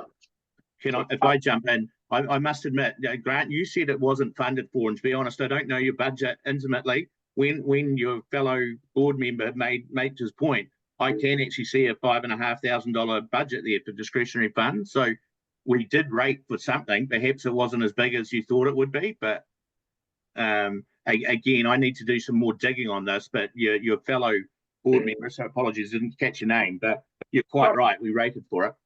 It was going up. Okay, so what was happening was the first year it was around 10 grand. The second year it was about 10 grand 100 because there were more rateable properties, and each year it went up, but it never went under 10 grand. It was going up, and it was getting close to about $10,500. Yeah, I see. So it having 5,000 coming back into it, that doesn't make sense to me at all. No. Well, fine. So I think the cut that happened, $5,000 was removed. So rather than doing 10,000, only $5,000 was done. So you guys need to make a decision today as to whether you want us to increase that back to 10,000 for 25-26. But equally, you still have got a large cash reserve that you're not utilising. So there's a potential to do that, to increase your special discretionary fund up to the 10K and still keep the rates at the same level as they currently are, the $16 per property, including GST. I think that I'm just digging into my memory here. I think that's what his discussion was previously. It was about using some of the reserves, the general reserves, to increase the special project because it was building up. Yeah, we had talked about that, and we did ask Mike to have a look into it. and some advice on particular projects. Yeah. Yes. Am I able to intervene here? Do you mind? Can you hear me? Yeah. So, Matt, I don't want to say anything or contradict what you're saying, but I got sent from your colleague there back in January, and it said that you have in your budgets sort of locked up in the bank account, if you like, say, a 37,637, and that's in your closed account. And then the budget for 24-25 is 5,145. Combined, that gives 42,782 for special projects. And then they talk about budget for special projects 25-26 being 21,517. So Matt, is that looking at that wider budget? Is that taking out from your overall budget to beef up the special projects? Possibly. I can't see the $21,000 that you're talking about. Certainly, I think what I need to do is a little bit more homework and come back to you with some clear direction. We've got time in terms of the annual plan 25-26. So yeah, let me dig a bit deeper and we can go from there. Okay, thanks, Matt. Really appreciate your time, Matt. Thank you. Cheers. Thank you. Okay, short tweet. Oh, brain. Okay, where are we? Yeah. Help, mummy. Back into your board report. Back into your board Back into my report. board report. Yay, thank you. Right, here we go. Also, my full brain. Oh dear. That's, and no, it's totally my fault for jumping around and No. bucking around with it. Budget. Oh, that's extremely. Right. Board report. So most of it we can take as read. There's some work that Grant's, a lot of work Grant's done, which has been fantastic, around the Riley Street area. So thank you, Grant. And then with the stormwater as well. And I know you sent us an update, but it's already gone in. So Yeah, so I can talk Yeah, about talk the to that, that'd be update. So I met with Rob Service, who was here on holiday, and he popped over and we had a look at it. He took photographs of the very large puddle, and he got back to me that day and said he'd contacted the contractors and they had accepted the fact that they'd made the mistake and that they will fix it. And I said, not right now, in this busy time, but you know, when it's quietened down a little bit. So that's on the mend. The only other one I'm going back to the playground fence on and I think, did I send you photos? Did I send photos through to everyone? There's a little barrier on the outside of the playground fence on the road. It's 2 posts in the ground, and the new playground, the new footpath goes straight into the playground from another direction. Nobody's using that one anymore, and it's blocking at least one car park along there. What I'd like to see is having that removed, that little bit of extra fence that sits out from the original fence, and have a couple of palings. It's only going to take a couple of palings to be across that gap. It's probably not going to cost very much. Famous last word. Yeah. Again, I've had a quote on that one. Oh yeah. So yeah, so the job itself is about 450 roundabout, but then we have to have gap traffic management on top of that. So Robert Deck was just going to talk to Fulton Hogan and just see if they can pop in with the digger and rip that out of the ground and pop the posts on. But I haven't spoken with Robert since then. So it may, if Fulton Hogan aren't going to do that, the minimum I can get is 450 plus traffic management. And that's where it's sitting. Yeah. Special We'll bring it back up, Lynn, once we've got a Yeah, definitive thank you for answer. that, Lynn. I Thanks, appreciate Lynn. you following through. And then playing the tree. Beautiful. you. Okay, we've been given an opportunity for consultation, the test, oops, sorry, Grant. I was just going to say with Celia about the trees, do you have the two protected trees? See the options. You know, the Turkish plane and the mountain ash, because it got damaged. Lynn was going to raise the board concern, the owner, Yeah. regarding it. And I talked to you about, because it needs the, and that it needs the arborist, TDC arborist to come and actually confirm that they're significant trees.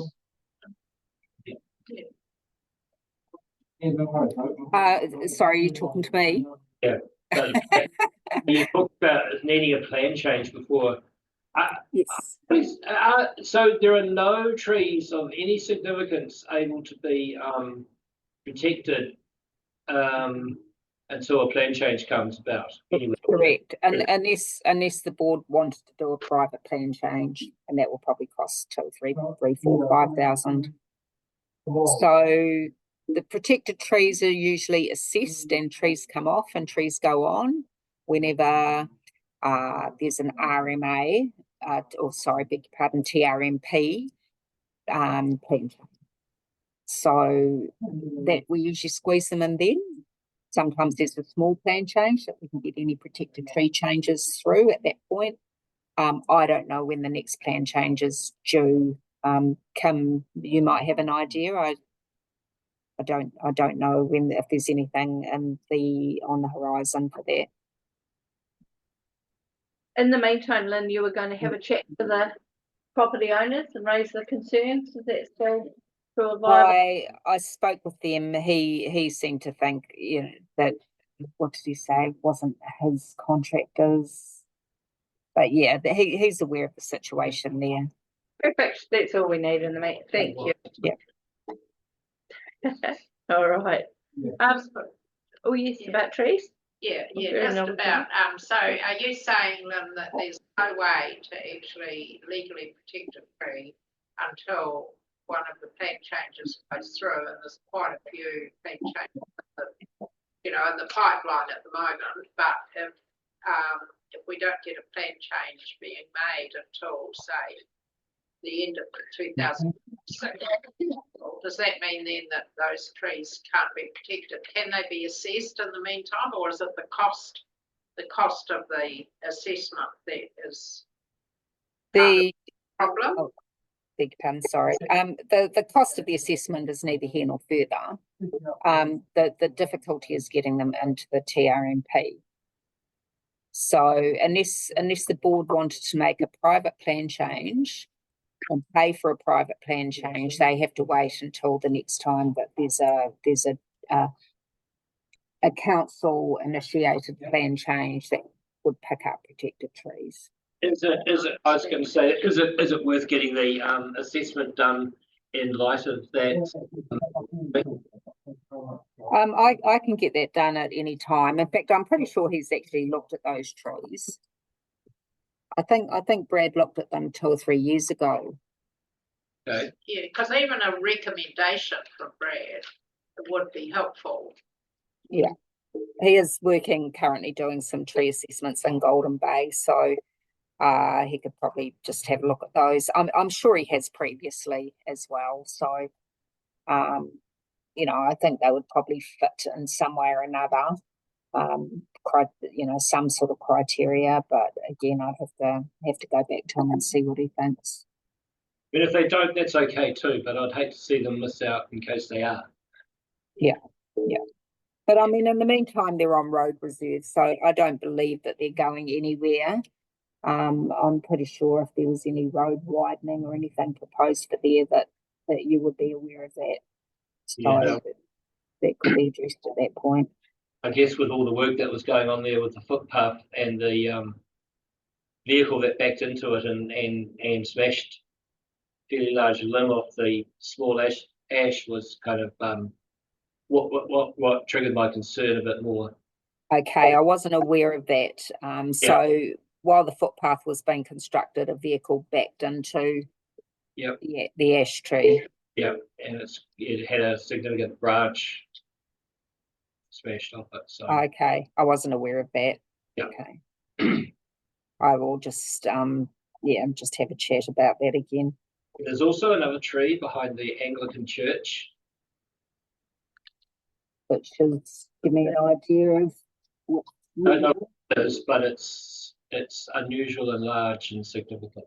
I don't know if anyone knows it. Which one's the Anglican church? The pink one down there. Right, oh, is that the one that's in the back? As you're walking in the back, deck? and it's got that twisted. Yeah, Yeah, I think Okay. that needs an assessment too. okay, we could email one. If it's on private property, then the property owner has to agree for that to happen. We can't just go in and Yeah, no, that's assess fine. a tree, and then they have to agree for it to go into the TRMP. Okay, So then it would be really helpful if the board could be informed about the recommendation that comes from Brad, because that's sort of yeah, the next best thing. thanks. Yep. Thank you very much. Thank you. Thanks, Lynn. Tasman's feed management. So this, they're reconsulting because the government's new setting of speed limits rules needs a cost benefit disclosure, blah, blah, blah. So, feedback for the consultation is now open to the 2nd of March. So did we want to meet and submit to that? I think we should. Yeah. Great. So we could set a meeting date after our meeting closes. Can we do board catch up? Great. There's some information there about our recent bylaws. Some of our community, unfortunately, have been caught being non-compliant because imagined and Golden Bay non-compliant. No, but they thought the bylaw had come in straight away. So, The one in particular is the dog. No? the dog one, Yeah, dogs. in the Yeah. car park. We put in an acknowledgement about the rubbish collection in the Tākika over the Christmas. It's been really fantastic. Big thank you to the council for funding the cleaning and servicing of the Waitara Bridge amenity. And a big thank you to the dog control hearing panel. It would not have been an easy hearing panel to be part of, and they navigated it extremely well. So very grateful. All right, special projects. Okay, so we've still got our current projects, the seating and the fencing at Commercial Street, Dangerous Kitchen Slash. We're still waiting for a contractor. That's in progress. We can't. Tunnel housing. Have we heard back from Tākika at all, Lynn? Because I'm really keen to move forward. And Okay. I know Moropipi are keen as. Yeah. So before I do anything more now, we need to get this funding properly in the system, because right now it isn't. Yeah, that's decent. So the board made a resolution for the Rockpool pool. Yep, so we need to do the same for the tunnels. You need to make a resolution for the tunnels, Okay. Puckawa Playground, and the Dangerous Kitchen. And then after you've made that resolution, it then has to go to council to be approved, because the problem is that money is locked up in a savings account. So it has to be unlocked, and I guess the term deposit broken and then brought back into this financial year. Okay, thank you. We've never had to do this before with our special projects when we paid for the cameras, etc. I think that was our first year though, so that was our first. Celia, you had a question. Oh, yeah. So Lynn, my question is, have you had any constructive dialogue with the Puckawa Residents Association about that playground? Yeah. Is it a kind of, is anything moving ahead or not? So I have met on site there, but until this financial situation is resolved, there's not a lot of point in me pushing ahead with these projects. However, in saying that, ironically, tomorrow it was a job that I was going to write some letters to the immediate 4 neighbours, just to say, look, this is what we're looking at doing, and how do you feel about it? If they absolutely hate it, then we need to have a wider conversation. So that is on my to-do list, and also to look at pieces of play equipment. So I've had a conversation with, gosh, I can't remember her name now, quite some time ago. So we're looking at a swing set and a small little climbing tower with a slide. I just need to get stuck into that and just sort of keep that on the radar. But again, until that money's approved, I can't really race forward. Let's do it. No time like the present. Let's do it. So through the chair, so if we can go through the list, so Yep. if we just work methodically through, and then there will be a recommendation to council which will bring the total that needs to be accessed and from the reserve. And if we don't get one of these projects over the line by the next financial year, we have to go through the process again. Is that correct? I'd need to double check with finance, but generally if you don't spend, if the money's not been spent, it will go back into the pool of money because it's from the targeted rate. There's a rule similar to that. Yeah. It's a race. Right. So, All right. So the problem is carryovers. So the problem is carrying over the budgets. You know, if we don't spend it this year, then we have to go through the annual plan process to get it carried over that we can spend it next year. I mean, the money's there. There's no question about that, but we just have to get it into the right financial year. Well, with It's a few loopholes. that's fine. That sounds like someone better at finance than me. I'm happy to move this. Yeah, let's do it. Let's put the money in there. Yep, I'm happy to move it. So the And, tunnel we housing, need- how much? Should we say 8 and then we're well covered? Well, in the report it's saying overall What's that? construction Where does that go? estimate could be around 13,000 including incidentals. What page are you on, sorry? I am on page 33. We have a special project. Oh, down report. there in the report. Yeah, okay. There's a that's more good. detailed report. Yeah, there it is. There is. Sorry, apologies. That's okay. So, but we need to go through each one. Thank God for you. Okay. So we've agreed on the projects. And then we just need to add up and work out how much we contribute to each project. So we don't really have a clue about the seating and the fencing, do we? Because could be. Well, there's an estimate. there's an estimate.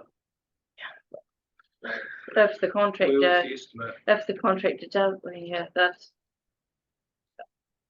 Well, 3,500. I guess my question is, How okay, much? Well, there's the estimate in here is Plus traffic 3 management. plus 3 to 5,000 plus net.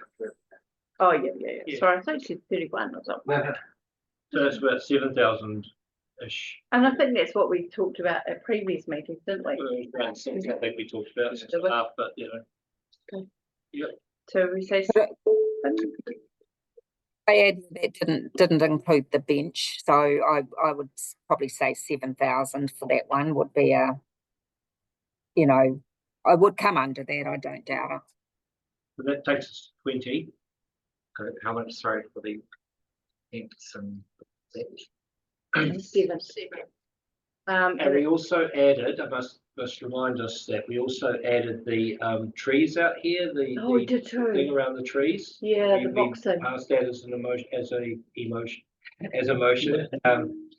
Yeah, the boxing for those trees out here. Yeah, we and- did. We included, yeah. we just thought we'd check it into Yeah. that project. So should we make it, call it 8 or 9? Did Would we that be ever reasonable? Yeah. 10 around 10? I'd say Okay. 10 is probably safe. And Okay. then presumably it The can come fence. back to us anyway. And Yeah, that's right. yeah, It was 10 for the pool, and I've got the account number for that to Yep. get paid into because they want to start applying their bigger. Yep. Bigger so fish. 10,000 for Commercial Street. Yep. 3. that's Rock the. Pool. Okay, Oh, you've jumped down into a place. that's 33K. And don't forget Pakawai, you were going to contribute 10K to that. Yeah, 38. perfect. Hang on, does it? Yeah, 20, done good. 38. 27. And by the time we get some from this year, the $5,000 from this Yeah. year, we're covered. Fine, and then we just build up the next year and we're good to go. Like it. God, it feels actually quite like we've done it now. So just hang on a sec. How much are we contributing for the tunnel houses? 8. 8. 8. Okay. No, says it said 13. 13, I put 13 Oh. down for that. Oh. Yeah, I didn't realise it was written up there as 8. I thought the town housing was only It ever gonna said be 13. 8. Even Yeah, though yeah. 13 I on think- the vote. Yeah, I think that was for the gold plated version. I think we'll probably get there for 8. And potentially I've got some frames over here that we might be able to use as well. So there's other options, but I expect that would be around 8,000 for about 50 square meters or 60 square meters. Are we able to move forward with the tunnel housing one? Oh, we'll talk about that in a minute. Let's finish this one thing at a time, Grasshopper. Right. Is everybody happy with that? And sorry, how much for Padua? Back was 10. Pack was 10. Yeah, we said 10, didn't we? Because that doesn't buy a lot of playground equipment. Well, Can the we total was change about to 800. 800 to 8,000? Need another north, Conversion to check access what's split of free. funds for what's our total? Yep. Oh, Another another North north and and North Rockville. 2.3. Yeah, because we need to pay that as soon as possible. 2.3 says 10. Then another Well, it zero says and the Rockville. 1,000, so see 2.3. You got two Rockville, 2.3s as Boulder, well. Oh, yeah. The top 2.3. Yep, all right. Oh, I didn't even notice that. The next one up. Yeah. Ten. It's another one. Okay, so, So, sorry, Grant. so I'm happy, like I say, I'm with that. Cool, Then we'll what just we'll have see, to we've change- still got just a few more parts Yeah. for this to go through. So if we just take it part by part. No, so the Golden Bay Community Board needs to make a recommendation for how much we put in there, whatever's left in the budget. So 37,000, Yeah, thank you. 37,600, I think. 640 something, yeah. Yeah, Something. whatever it is. 3,000. What's the total? One moment, caller. I find it. Oh, there we 38,000, go. because you've got 8,000 Yeah. on the. But it's only the 37 that we need to pull over, isn't it? The Yeah. balance? is. 37,637. Yeah. Is that right? 38,000. Is that right or no? Am I saying the wrong thing? Ah, No, you're right. oh, Oh, hang on, this isn't it the 38,564? Yeah. And that little box on the. Yeah, it's the bottom box. Yeah. Okay, apologies. Sorry, Yeah. Robert. You're right. Okay, I just thought it was the bit we needed to pull through, but that we need to ask for the whole lot, mm. even though it's out. Yeah. Right. But I stuck it on another day. Just have a wee moment to solve. 38,564. 38,564. My brain's still going, but it's out. It was. Yeah. All right. Use it or lose it. Use it or lose it. Well, we'll use it. Personal request. Oh, yes, good. Yeah. Okay. Should that be the 37 in that book? No? That Yeah. TDC resolution doesn't look quite right, because it says from the special project budget. We're not accessing it from the budget, we're accessing it from the Fund. fund. Okay, so it should say fund, not That's budget. just, Happy to Yeah. amend. Yep, cool. Like it. Do we? Do we transfer more of our money into it because, no, Oh, I see. I from think we what he should, was saying earlier on, yeah, the 50. yeah. I think we should wait till he comes back and then we have Yeah, a discussion okay, yeah, about whether or not we rate our Yeah, rate our community or take it off. We'll do some analysis. And I know that Cool. $4 doesn't sound like much, but if we can make lots of little savings for our community, then the benefit is. But anyway, we'll talk about that later. Okay, go. Do it. Move it. Move it. Yeah, moved it. You moved it? Yep. I'll second it. All those in favour? Oh, So, so good. so Now, and the questions. Yes. Okay. So just, sorry, through the chair, Mm. so you've now voted on your special projects. Mhm, So that's now item 8.4 considered and discussed. mhm. So then we just need to go back up to 8.2, up to the board report section and have your report received and also the finance report received. Yeah, we just haven't gone through it yet, so Yeah. if we do that, then it'll tie together in the end. Is that okay? Yeah. Cool. All right. So Lynn, just quickly back to the tunnel housing. Have we heard back from Tākeka at all? Because I know Central just didn't have capacity. Moropipi came back within 2 days of my email, and I never heard back from Takaka at all. So Takaka, the one up by the high school, that's Takaka Yeah. Central. Takaka School, yep. Takaka School. They do have an interest. As said, I've just put all of these on hold until the financials have been resolved. So if you want me to, again, this funding has to be signed off by council, I believe. But I'm happy to start working on all these 3 projects again, if that's what the board wants. That would be amazing. And I think in the interest of clarity and easiness, we should appoint one person that you communicate with, and then they communicate back to the board. Those chain of emails did my head in. And it was very tricky for you as a staff member to devote the time to figure out what each board member was trying to say to you. So I think we'll keep it official, we'll keep it clear, everything will come back to a special projects meeting. They'll report back and then go back to you. So you'll have that one point of contact. Would that make it a lot easier for you? That sounds perfect, absolutely. Yeah. All right, we'll figure that out and tell you who it is. Okay, thank you. One for each. Yeah, good. We'll have a chat. All right. Does anyone else have questions for Lynn? Okay, cool. Yeah, should we talk about that now? And then that's done. Okay, so we'll have the Rockville swimming pool is not really a thing. The Packawar thing is not really a thing for us to be, because Lynn will, yeah. So it's really the tunnel house and the seating. Well, I brought up both of them. Do you want to be the point person for both? You don't have to make any decisions. It's just being that one point of I won't contact. make decisions. No, sorry, I didn't mean to say you were. I just you don't have to come back. Yeah, I'm happy to be. Great. I hereby nominate Grant as the person. I'll see with that. Perfect, thank you, Grant. And because you've got such a good relationship with the hanging basket people and with the dangerous, and you know you've got that connection, so I think you'd be the perfect person to work with. Yeah. Awesome. Everyone happy? No, gonna. Anyone else Henry's got some. Well, so yeah. So. Oh, you want a project? Qualified. He's a qualified builder. So he has Has to be council It has to be approved. council. yeah, so but he's happy to do that. Oh, So brilliant. If we want to. Right, I'll let you liaise with Grant Cool. later on Yeah. offline. Let's- Perfect. Let's do that. Yeah. Amazing. I feel like we're actually making some special progress. Thank you, Lynn.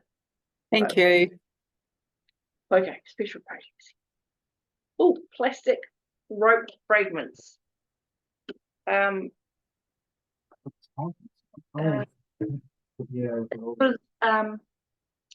This was, do we want to extend an invitation to the Marine Farming Association to come and have a presentation to us about their commitment to keeping our beaches and oceans clear of plastic? Is there photographic evidence of it not being happening? Yeah, so just to go back, Very tricky. there is some concerned residents sent photos which I received of plastic rope picked up or seen on the foreshore of Pahara. So I could send that photo. Is it just Pahara or are there other beaches? Well, this was at Pahara. So I think that kind of would be good to hear about the responsibilities of those responsible for Through the chair. So yeah, Good there has, idea. I think this did actually hit the headlines in an article over the summer break where folk were concerned about the amount of debris which appeared to come from marine farming operations, and there was some pictures of people holding onto it and got a bit of media coverage. When we've looked at the situation, the question has been asked, to what is the consents that these marine farmers operate under? What does it require of them?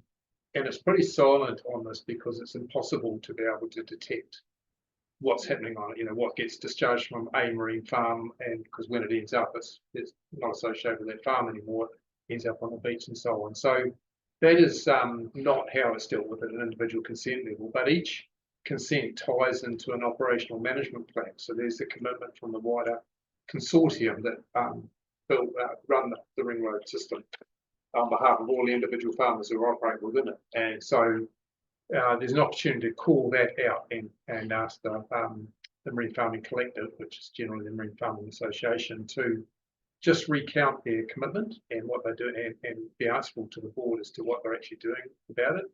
And I've provided, or Abby's provided a link in her board report about how that where they put their commitment at a more generic level, but it applies to these consented operations.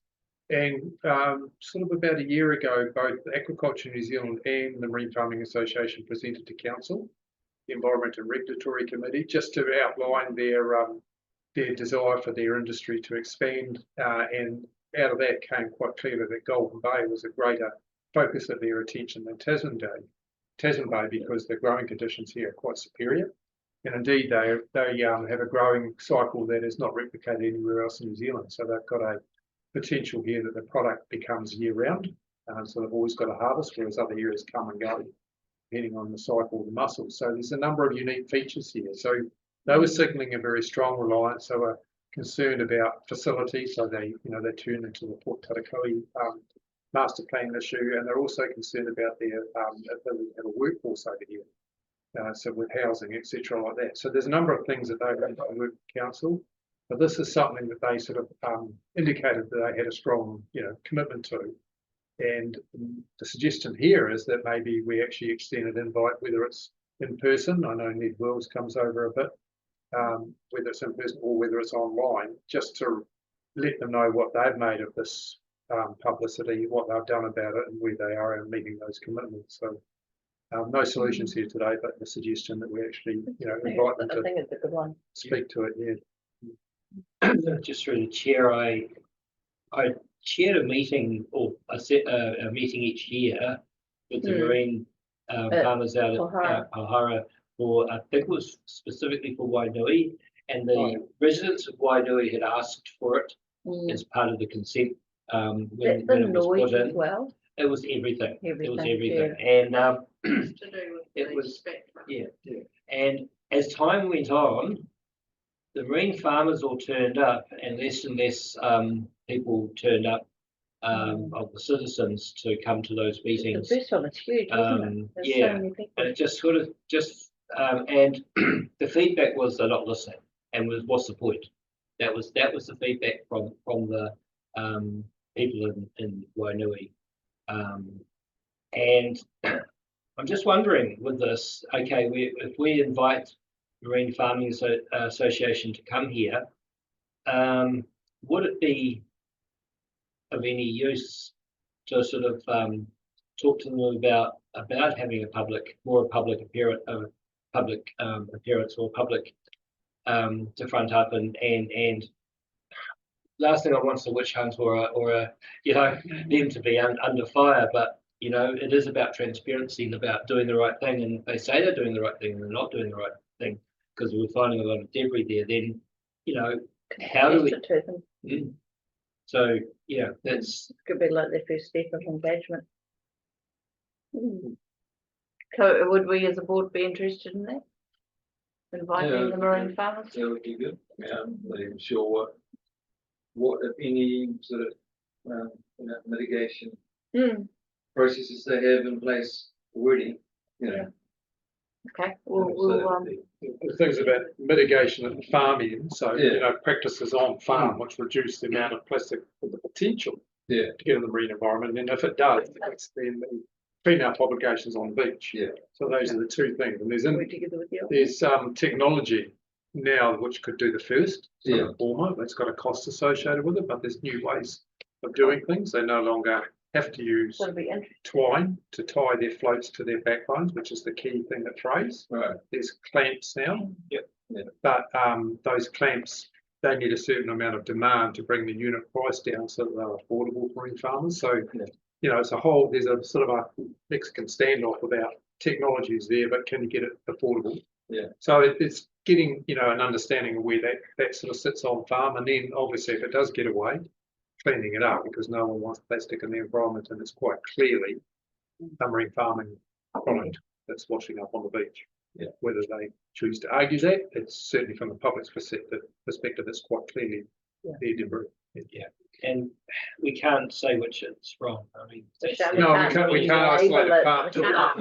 we can tell them. Right, you've got to be yellow, you've got to be green, you've got to be red. Yeah. But so Devon and I will find the best, we'll figure it out and invite them if that's. I'll make the approaches if you don't mind too. Okay, You great. can find the timings, but I'll Oh. make the approaches to get them hooked in, because it's a. Delicate. We can just pop them in at the next meeting. And Yeah, just Yeah. when you say Appreciate really, it. I'll leave that with you. Okay. Neither Great, good, I'll 'cause cross he's a- that off. he's a local. Yeah. Yeah. Yeah, he comes from here, doesn't he? Yeah. He does, he lives in Blenheim. There you go. All right. Did So, you have a- Collingwood. Just, you know, just a wee bit of background is that the marine farmers, like, their ethos, I suppose, is that they police themselves, like it's a voluntary code. And the ethos is that they put pressure on each other. Yeah.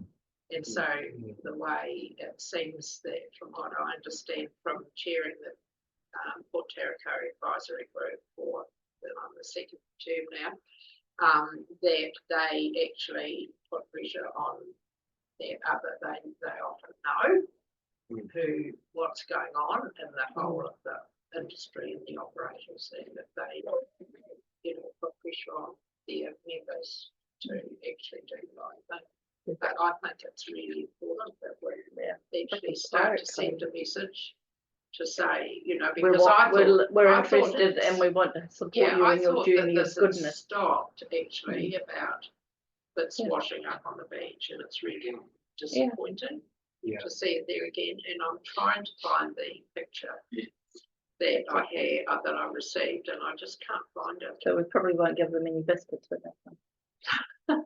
So yeah, I mean, I think that the Marine Farmers Association, you know, they, you know, it's a really big opportunity for them to actually, you know, call all their members to account and start to actually, you know, say, look, it's great enough that this is continuing. But they do have their own organisation for beach cleanup, and they've done beach cleanup recently in Marlborough. Yeah, so for it'll be that great type to of hear thing. that and for it to be in the So public that's and the we could second advertise question, it. is that are they're they coming. going to be doing a beach cleanup?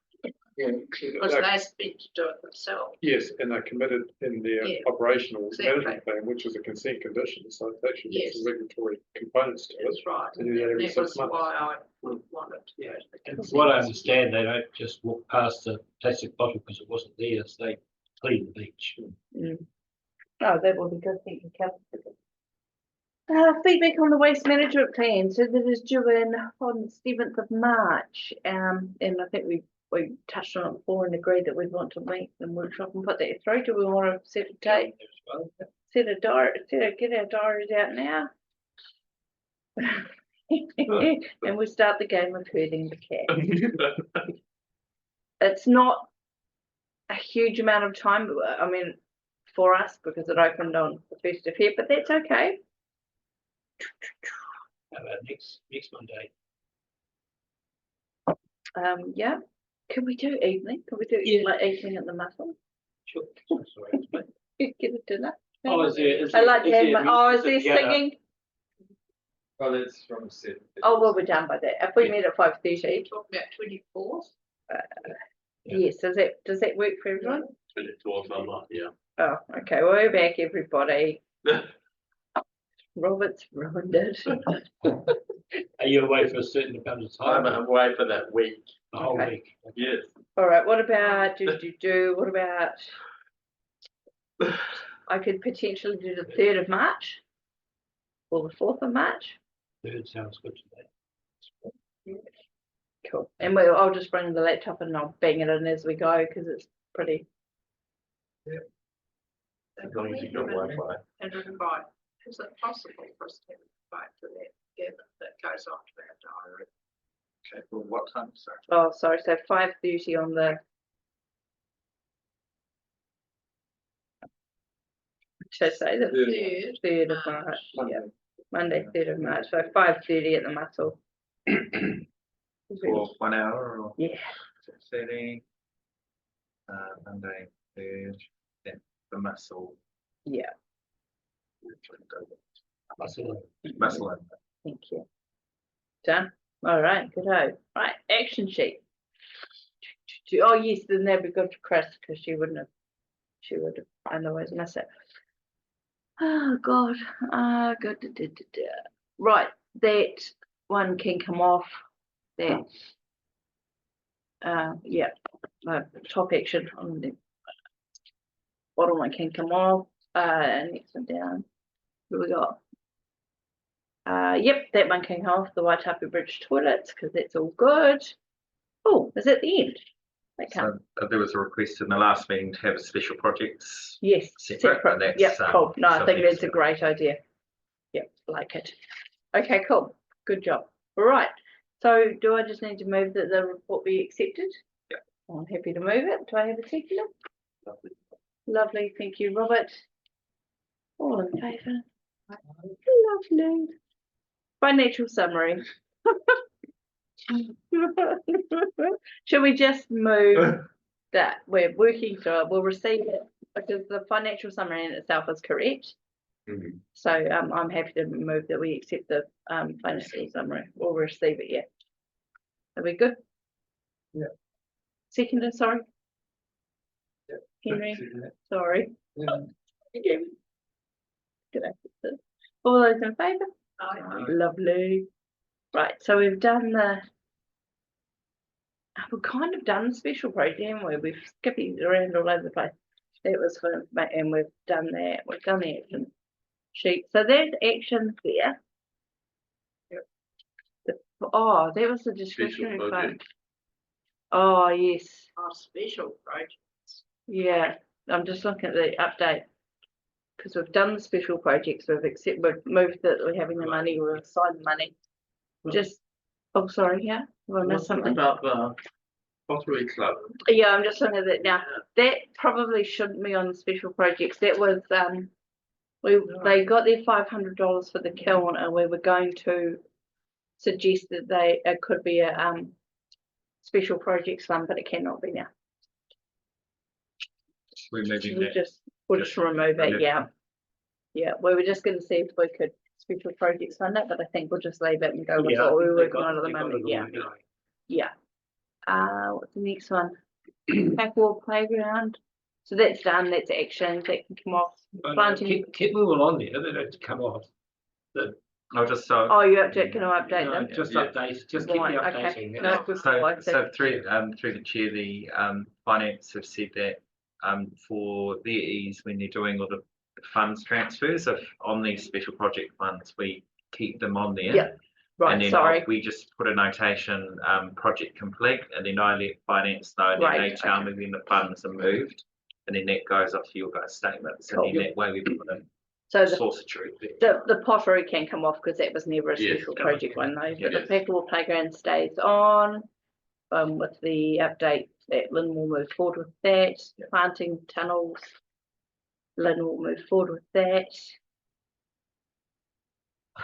Disabled Tasman Drive. Oh, the drainage, that can come off.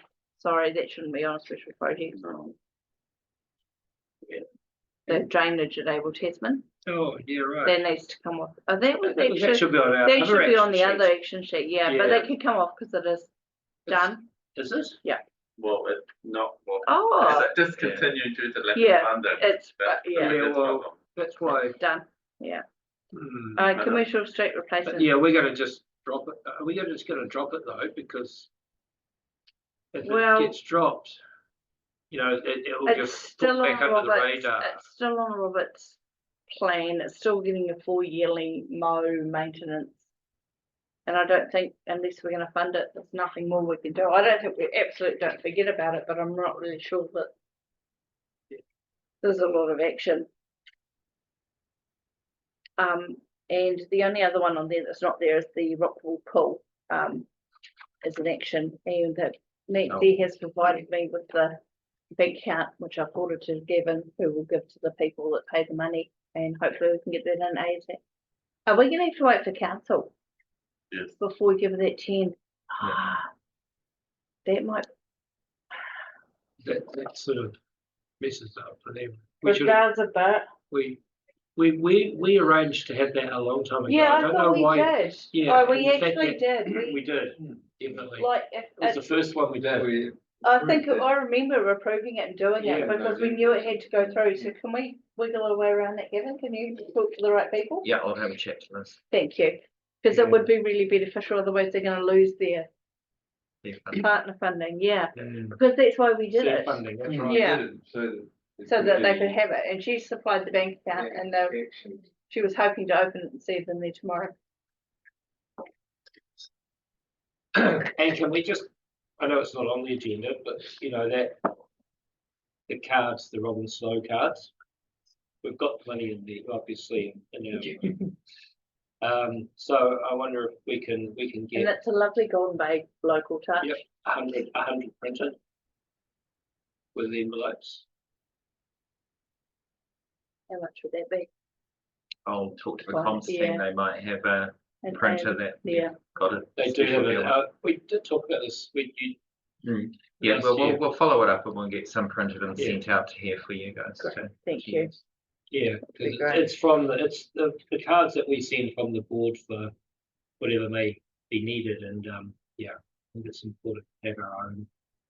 It is nice. It's a really nice. And I'll run them past comms as well, just to make sure that they're in line with. Yeah, Yeah. they were cards that Robin did Yeah, specifically specifically for us. for it. I think they're He that, aren't doesn't they? Are normally, they that? it's that painting. It's up that there. painting. He did that And for the he- board. Doesn't normally do cards. He's doing a special permission for this to happen, so. Yeah, I'll run that through comms as well, just so, because they look after all of these stuff going out externally as well. So, Yeah. just so you're aware. It doesn't have our logo, our TDC logo on it. So We'll we'll get have to get over that. Okay, yeah, but that money for Rockville Pole could be made a priority, that would be amazing. Otherwise, I guess we can always supply them with a letter, but it's not the same as having. We had a letter once for that and just said Doesn't that that was when the 20 grand for the Arts Council for the Oh, for the sculpture. and it was given a letter, so we had the seed funding that we had to see. So that is another good option. If we have to, we If can. we have to, a letter. But just I say- prefer not say to, the because money we is there. did, we'd already done it Yeah, ages ago. let 'cause you me brought it talk up. to Liz tomorrow and we'll find a solution for you. Thank you. Appreciate that.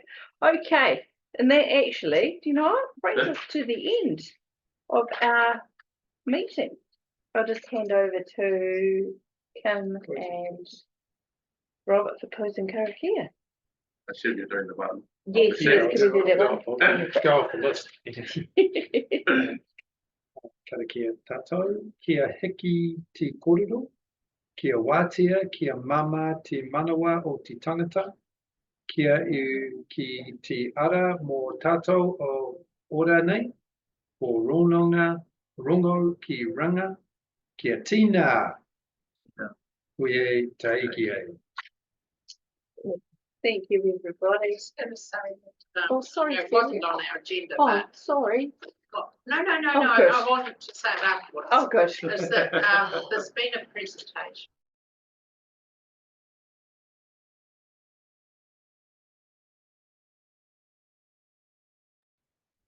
Of, Robert Slow, which is going to be hanging in.